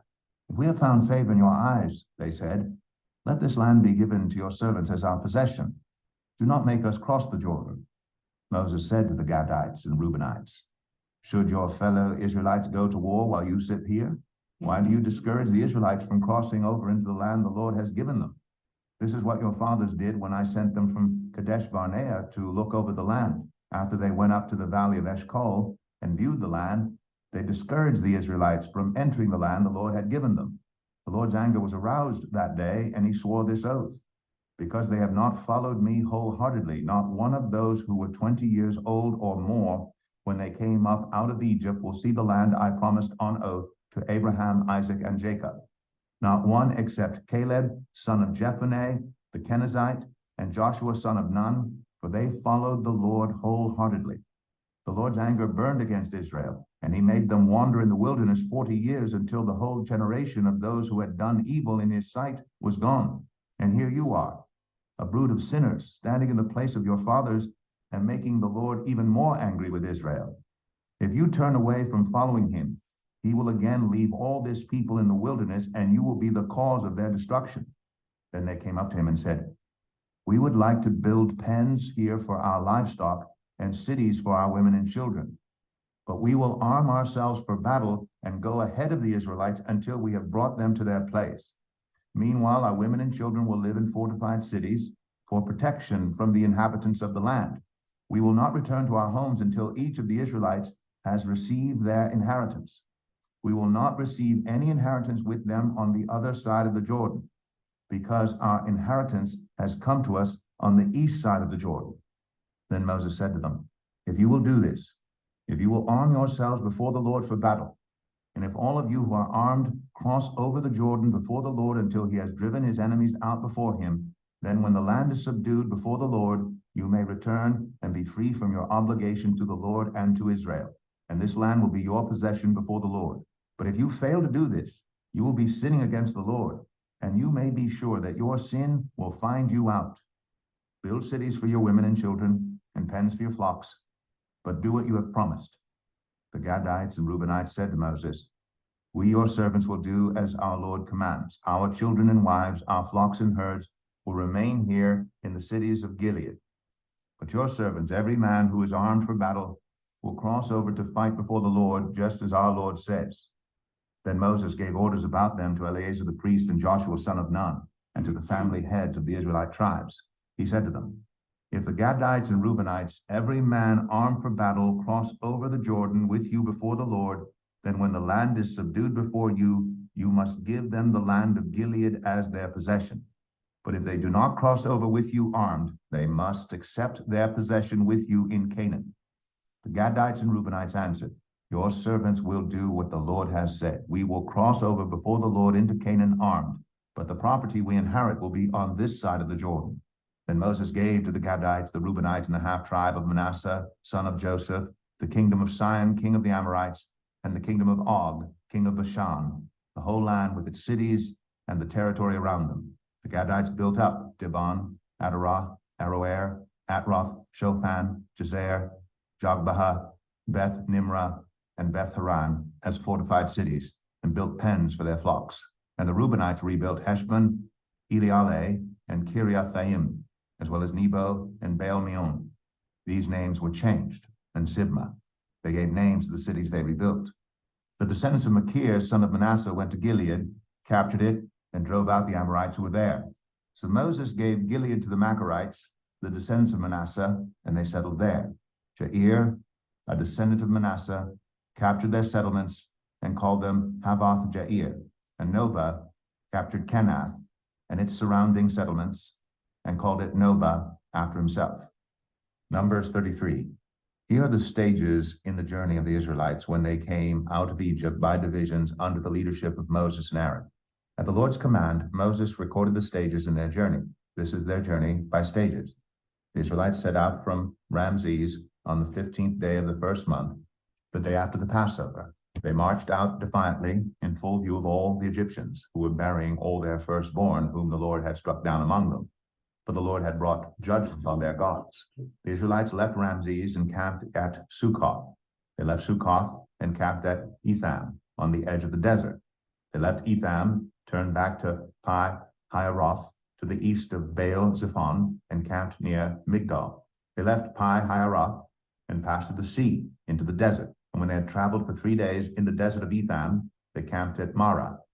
They left Marah and went to Elim, where there were 12 springs and 70 palm trees, and they camped there. They left Elim and camped by the Red Sea. They left the Red Sea and camped in the desert of Sin. They left the desert of Sin and camped at Dophkah. They left Dophkah and camped at Alush. They left Alush and camped at Rephidim, where there was no water for the people to drink. They left Rephidim and camped in the desert of Sinai. They left the desert of Sinai and camped at Kibroth Hattaavah. They left Kibroth Hattaavah and camped at Hazeroth. They left Hazeroth and camped at Rithmah. They left Rithmah and camped at Rimmon Perez. They left Rimmon Perez and camped at Libnah. They left Libnah and camped at Rissa. They left Rissa and camped at Kehelatha. They left Kehelatha and camped at Mount Shepher. They left Mount Shepher and camped at Harada. They left Harada and camped at Makheloth. They left Makheloth and camped at Tahath. They left Tahath and camped at Terah. They left Terah and camped at Mithkah. They left Mithkah and camped at Hashmanah. They left Hashmanah and camped at Moseroth. They left Moseroth and camped at Bnei Jakan. They left Bnei Jakan and camped at Hor Haggidgad. They left Hor Haggidgad and camped at Jotbathah. They left Jotbathah and camped at Abrona. They left Abrona and camped at Ezion Geber. They left Ezion Geber and camped at Kadesh in the desert of Zin. They left Kadesh and camped at Mount Hor on the border of Edom. At the Lord's command, Aaron the priest went up Mount Hor, where he died on the first day of the 5th month of the 40th year after the Israelites came out of Egypt. Aaron was 123 years old when he died on Mount Hor. The Canaanite king of Arad, who lived in the Negev of Canaan, heard that the Israelites were coming. They left Mount Hor and camped at Zalmanah. They left Zalmanah and camped at Punon. They left Punon and camped at Oboth. They left Oboth and camped at Ayi Abarim on the border of Moab. They left Ayi Abarim and camped at Dibon Gad. They left Dibon Gad and camped at Almon Diblathaim. They left Almon Diblathaim and camped in the mountains of Abarim near Nebo. They left the mountains of Abarim and camped on the plains of Moab by the Jordan across from Jericho. There on the plains of Moab, they camped along the Jordan from Beth Jeshemeth to Abel Shittim. On the plains of Moab by the Jordan across from Jericho, the Lord said to Moses, "Speak to the Israelites and say to them, when you cross the Jordan into Canaan, drive out all the inhabitants of the land before you. Destroy all their carved images and their cast idols and demolish all their high places. Take possession of the land and settle in it, for I have given you the land to possess. Distribute the land by lot according to your clans. To a larger group, give a larger inheritance, and to a smaller group, a smaller one. Whatever falls to them by lot will be theirs. Distribute it according to your ancestral tribes. But if you do not drive out the inhabitants of the land, those you allow to remain will become barbs in your eyes and thorns in your sides. They will give you trouble in the land where you will live. And then I will do to you what I plan to do to them." Numbers 34. The Lord said to Moses, "Command the Israelites and say to them, when you enter Canaan, the land that will be allotted to you as an inheritance is to have these boundaries. Your southern side will include some of the desert of Zin along the border of Edom. Your southern boundary will start in the east from the southern end of the Dead Sea, cross south of Scorpion Pass, continue on to Zin, and go south of Kadesh Barnea. Then it will go to Hazar Adar and over to Asmon, where it will turn, join the Wadi of Egypt, and end at the Mediterranean Sea. Your western boundary will be the coast of the Mediterranean Sea. This will be your boundary on the west. For your northern boundary, run a line from the Mediterranean Sea to Mount Hor, and from Mount Hor to Lebo Hamath. Then the boundary will go to Zedad, continue to Ziphron, and end at Hazar Enan. This will be your boundary on the north. For your eastern boundary, run a line from Hazar Enan to Shepham. The boundary will go down from Shepham to Riblah on the east side of Ain and continue along the slopes east of the Sea of Galilee. Then the boundary will go down along the Jordan and end at the Dead Sea. This will be your land with its boundaries on every side. Moses commanded the Israelites, assign this land by lot as an inheritance. The Lord has ordered that it be given to the 9.5 tribes, because the families of the tribe of Reuben, the tribe of Gad, and the half-tribe of Manasseh have received their inheritance. These 2.5 tribes have received their inheritance east of the Jordan, across from Jericho toward the sunrise. The Lord said to Moses, these are the names of the men who are to assign the land for you as an inheritance. Eleazar the priest and Joshua son of Nun, and appoint one leader from each tribe to help assign the land. These are their names: Caleb, son of Jephunneh, from the tribe of Judah; Shemuel, son of Ammihud, from the tribe of Simeon; Elidad, son of Kislon, from the tribe of Benjamin; Bukai, son of Joglai, the leader from the tribe of Dan; Haniel, son of Ephod, the leader from the tribe of Manasseh, son of Joseph; Kemuel, son of Shiftan, the leader from the tribe of Ephraim, son of Joseph; Elizaphan, son of Parnak, the leader from the tribe of Zebulun; Paltiel, son of Azan, the leader from the tribe of Issachar; Ahihud, son of Shalomai, the leader from the tribe of Asher; Pedahel, son of Ammihud, the leader from the tribe of Naphtali. These are the men the Lord commanded to assign inheritance to the Israelites in the land of Canaan. Numbers 35. On the plains of Moab by the Jordan across from Jericho, the Lord said to Moses, command the Israelites to give the Levites towns to live in from the inheritance the Israelites will possess, and give them pasture lands around the towns. Then they will have towns to live in and pasture lands for the cattle they own and all their other animals. Pasture lands around the towns that you give the Levites will extend 1,000 cubits from the town wall. Outside the town, measure 2,000 cubits on the east side, 2,000 on the south side, and 2,000 on the west, and 2,000 on the north, with the town in the center. They will have this area as pasture land for the towns. 6 of the towns you give the Levites will be cities of refuge, to which a person who has killed someone may flee. In addition, give them 42 other towns. In all, you must give the Levites 48 towns together with their pasture lands. The towns you give the Levites from the land the Israelites possess are to be given in proportion to the inheritance of each tribe. Take many towns from a tribe that has many, but few from one that has few. Then the Lord said to Moses, speak to the Israelites and say to them, when you cross the Jordan to Canaan, select some towns to be your cities of refuge, to which a person who has killed someone accidentally may flee. They will be places of refuge from the avenger, so that anyone accused of murder may not die before they stand trial before the assembly. These 6 towns you give will be your cities of refuge. Give 3 on this side of the Jordan, and 3 in Canaan as cities of refuge. These 6 towns will be a place of refuge for Israelites and for foreigners residing among them, so that anyone who has killed another accidentally can flee there.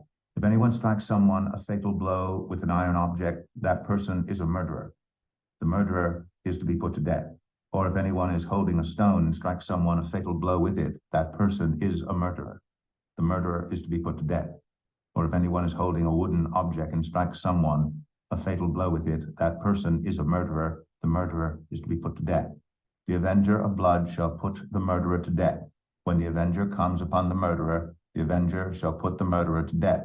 If anyone with malice aforethought shoves another or throws something at them intentionally so that they die, or if out of enmity one person hits another with their fist so that the other dies, that person is to be put to death. That person is a murderer. The avenger of blood shall put the murderer to death when they meet.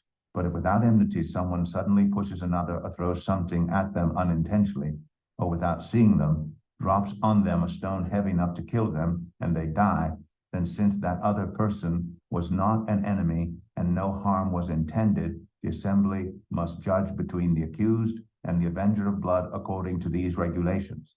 The assembly must protect the one accused of murder from the avenger of blood and send the accused back to the city of refuge to which they fled. The accused must stay there until the death of the high priest who was anointed with the holy oil. But if the accused ever goes outside the limits of the city of refuge to which they fled, and the avenger of blood finds them outside the city, the avenger of blood may kill the accused without being guilty of murder. The accused must stay in the city of refuge until the death of the high priest.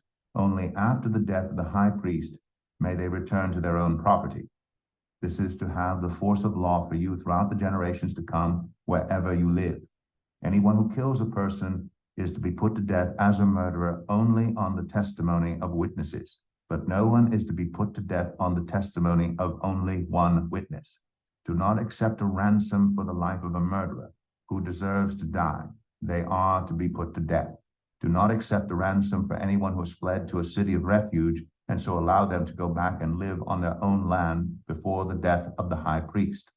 Do not pollute the land where you are. Bloodshed pollutes the land. An atonement cannot be made for the land on which blood has been shed, except by the blood of the one who shed it. Do not defile the land where you live and where I dwell, for I, the Lord, dwell among the Israelites. Numbers 36.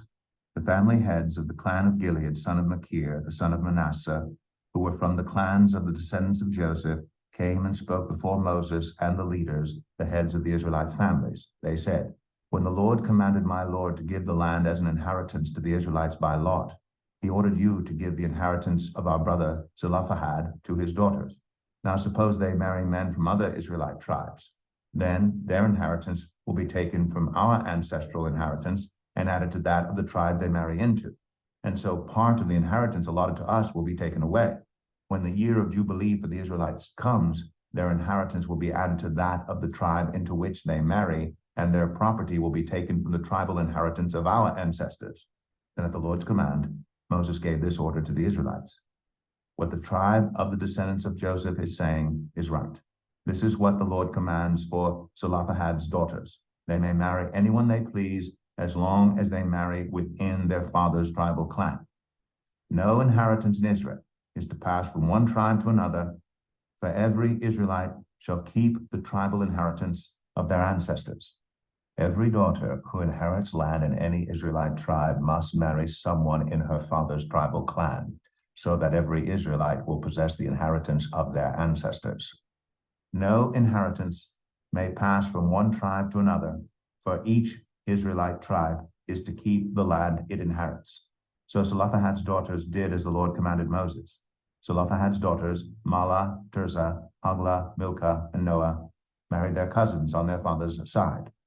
They married within the clans of the descendants of Manasseh, son of Joseph, and their inheritance remained in their father's tribe and clan. These are the commands and regulations the Lord gave through Moses to the Israelites on the plains of Moab by the Jordan, across from Jericho. That's the book of Numbers. Lots of numbers. And you know what? Ooh. I read through the Bible like 10 or 12 times, but have really glossed over the book of Numbers. And this hearing it read aloud kind of brings it to life. I mean, you can see people walking in your mind's eye. You can see people walking along the here, Moses addressing Aaron addressing, the people. Yeah, it brings word pictures. I like this. Any thoughts or questions about any of that we read so far? Okay, so they were only eating manna, but did they have animals to sacrifice? But Yeah, they didn't eat them. I'm like- confused about I'm like, that. wait, what? Oh, and they had all these animals for all these sacrifices, but yet they were only instructed to eat manna. Well, it's not that they were instructed to only eat the manna. The manna was provided for them to eat, but they do complain about not having meat. And so that's Yeah. confusing to me, because I know at least some of the sacrifices they ate. Yeah, And I would assume they had more animals besides just the ones that they sacrificed that they could have also eaten. So yeah, that's weird. yeah. I'm not sure what to think about There that. you go. Did you guys notice the theme about the mistakes or the sins that they committed? Yeah. Well, I was just gonna say, what's the, it seems like there's one in particular that comes up a lot, that they kind of en masse, a particular sin that they commit, that they get severely punished for each time. Not listening? So Obedience? Disobedience. Yeah, right. that comes up too. The one that I had noticed also was complaining. Ah, They complained a lot. That's kind of what I was thinking of when you brought that up. Just how many times they complained against, God and Moses, and there was consequences each time. That was one of the things that stuck out to me. God does not like complaining, apparently. hmm. Anything else that stuck out to you guys as we were reading?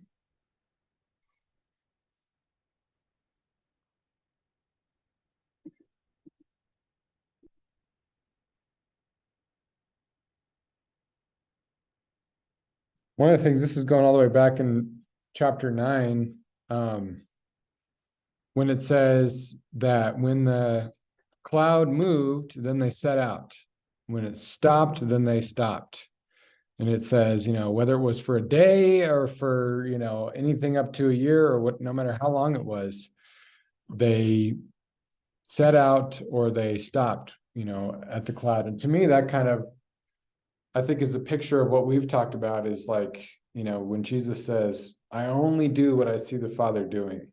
They only moved when God, led them.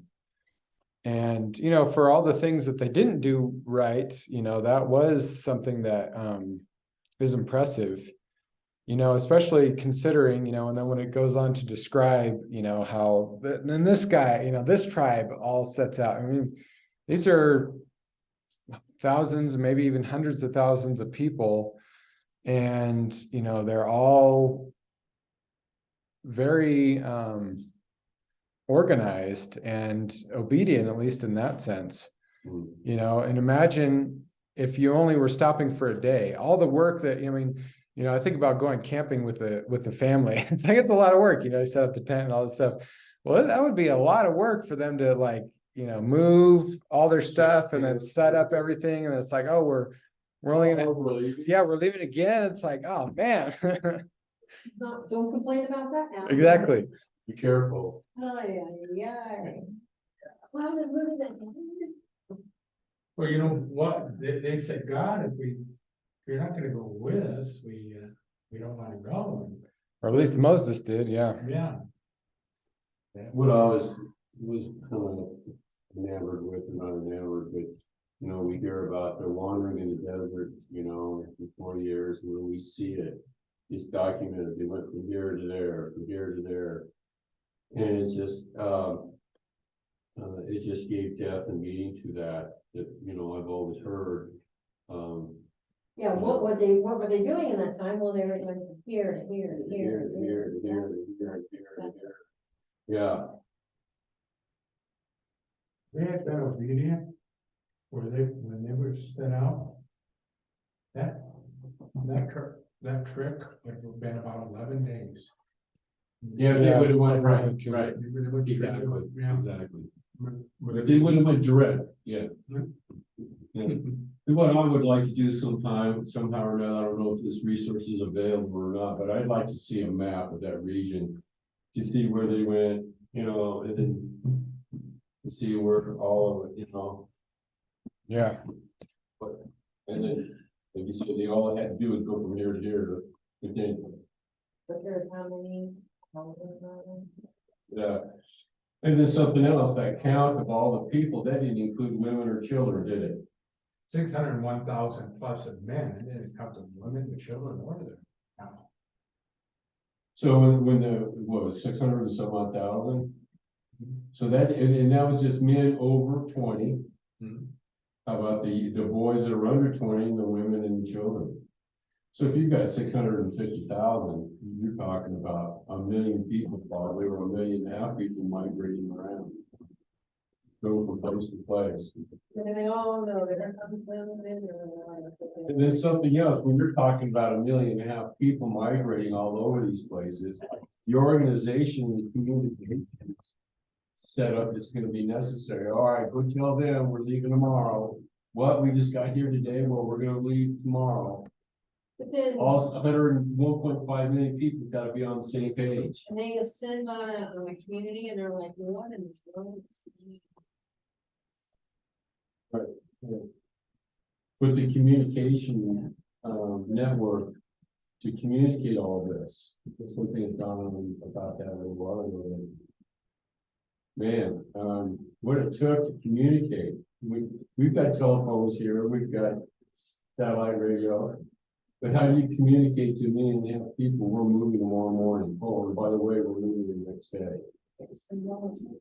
You can't send out a global email. Is that it right there, Jerry? Apparently so, at least that's what I found on Google.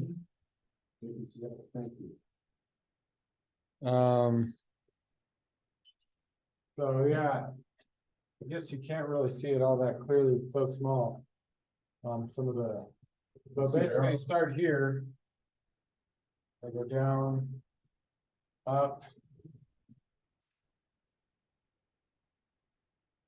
Yeah, and then I guess basically they do a loop. Go up that way. So originally. Okay, wait a minute, they went up and then came back down? On the left-hand side of that map? Yeah, so they go down, up in a loop, and then.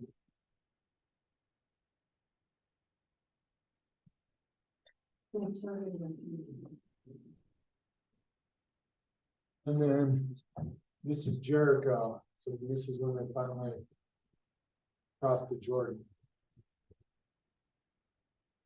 So if they would have went from. They would have just gone like this. Right, exactly. That's what. Well, you know, one of the things How far is, was it, James? I read that it would went up in the truck. but in Exodus, it says that God didn't lead them this way Right, because if they would have, here, see where it says Philistines? If they would have encountered the Philistines in war, he didn't want them to get afraid and turn back at that point. So God was actually the one who led them to cross the sea. And then apparently down this way. So Mount Sinai is down here, and that's where God led them to get the Ten Commandments and all that stuff. So part of this was they were following God's, well, just say it this way, you know, like it said, one thing they did do right is they packed up and moved whenever there, you know, the cloud lifted and fought and, you know, led them. So it's really this loop here, I guess, is kind of the part that they didn't have to do, that was a 40-year kind of wandering. So this is Kadesh Barnea, and that's where they decided not to obey. And Is that where the lookouts went? yeah, well, this is where they were when they sent spies into the Yes. land and decided not to go in after all. So they could have, the journey could have ended here, but instead they took 40 years to go here and apparently up there. Which, But if God's gonna empower these people to go into the land, regardless who's gonna be they're facing, why would God have to ask them to go around like that? See what I'm saying? well, Even despite the Philistine, if this was God's will, there could have been 75 Philistine armies, and God would have found a way for them to conquer. but they had to be willing to conquer, right? I mean, just like they had to be willing to go into the promised land and trust him to give them the victory. It says that God knew that if they went straight here and encountered war, I mean, they didn't even want to encounter, you know, fight the battle after they had all these signs and all the experience, you know, of God, you know, providing for them in the wilderness when they got up to here. So they definitely wouldn't have had the faith to trust him to fight their battle if they went straight over. So up to that one point in time that you talked about, right, you pointed to. We know that the whole journey was 40 years, but right there where they sent out the spies, where you just had your finger right there. How far in terms of that 40 years did it take for them to get to that point? See what I'm saying? Yeah, so I'm not sure, you could probably research it out, but I don't know how long it took to get from here up to here. But then it's from here to go around and then back up. This is from here is the 40-year part. I don't know how long it took them to get there, but not nearly as long. what you're saying. But this is like Exodus and Leviticus, where they're coming down, they're getting the Ten Commandments, from the Mount Sinai. Moses is having his experience with God. And then now they're going back up, and they could have gone into the promised land here, but instead they wandered around. So that was the 40 years. Okay, so have you ever heard like how long did this all take? Yeah, I don't know. Because this was only 40 years, like from here, and then came back around, the way it was just like this then, right? It was the 40 years? Well, actually, I guess the arrows are going this way, so then it was like that. Okay, But yeah, I don't know how long. so it they took. went up here, then 40 years from. Yeah. So I just kind of wonder how long did it take them to get Yeah, I'm not sure. to here, you know what I mean? And the thing is that the 40 years technically started when they took the first census. So remember, in the beginning of Numbers, they take a census of everyone, every male 20 and older. So it was 40 years at that point, because it was for all of those That were males left. 20 and older that were taken in that first census. Right. They all had to die. Right. So part of this could have been in that, but Did you notice also that between the first and the second census, there was less than Israelites in the second census? well, I was trying to look back and do that, but I didn't. Yeah, well, in my Bible, it's got a side by side, first census, the second census. And the second census was like 23,000 less. Yeah, interesting. But there was one clan that was like 1/3 of what it was before. Really? The second census was less, like 1/3 of what it was. Yeah. Where did I see this? Well, let's pray it out. Here it is. Well, no, it was only like 1,800 less in the second census. But the tribe of Simeon, there was 59,3 in the first and 22,2 on the second. Yikes. Yeah, so it was like 1/3. Wow.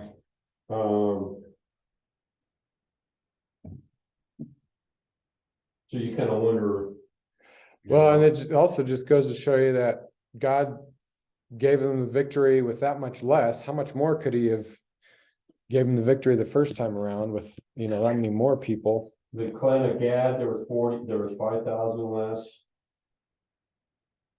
But then in Manasseh, there was 20,000 more. 12,000 more with Asher, 8,000 less with Nephtali. You can have them side by side. Yeah, that's cool. I like that kind of stuff. That helps me. Information. Yep. Well, Father, we just pray everything that we received from you that we'll hold on to. God, I just pray that we will recognize how seriously you take sin. All the provisions that you made for them to deal with that, for them to be able to follow you, and then the provision that you made through Christ. Let us not take that lightly. Father, I pray also that you will help us to avoid complaining, Lord. Let us live like Jesus did in like we see at least the example of the Israelites following your manifest presence. Let us only go where you lead us, only do what you lead us to do, Lord. And any of the other lessons that we received from you, Father, I just pray that you'll help us to hold those close. Let this time continue to be meaningful, everything that we took away from today. Keep us close to you, God, this evening. Bring us back tomorrow. I pray in Jesus' name. Amen. Amen. Mhm.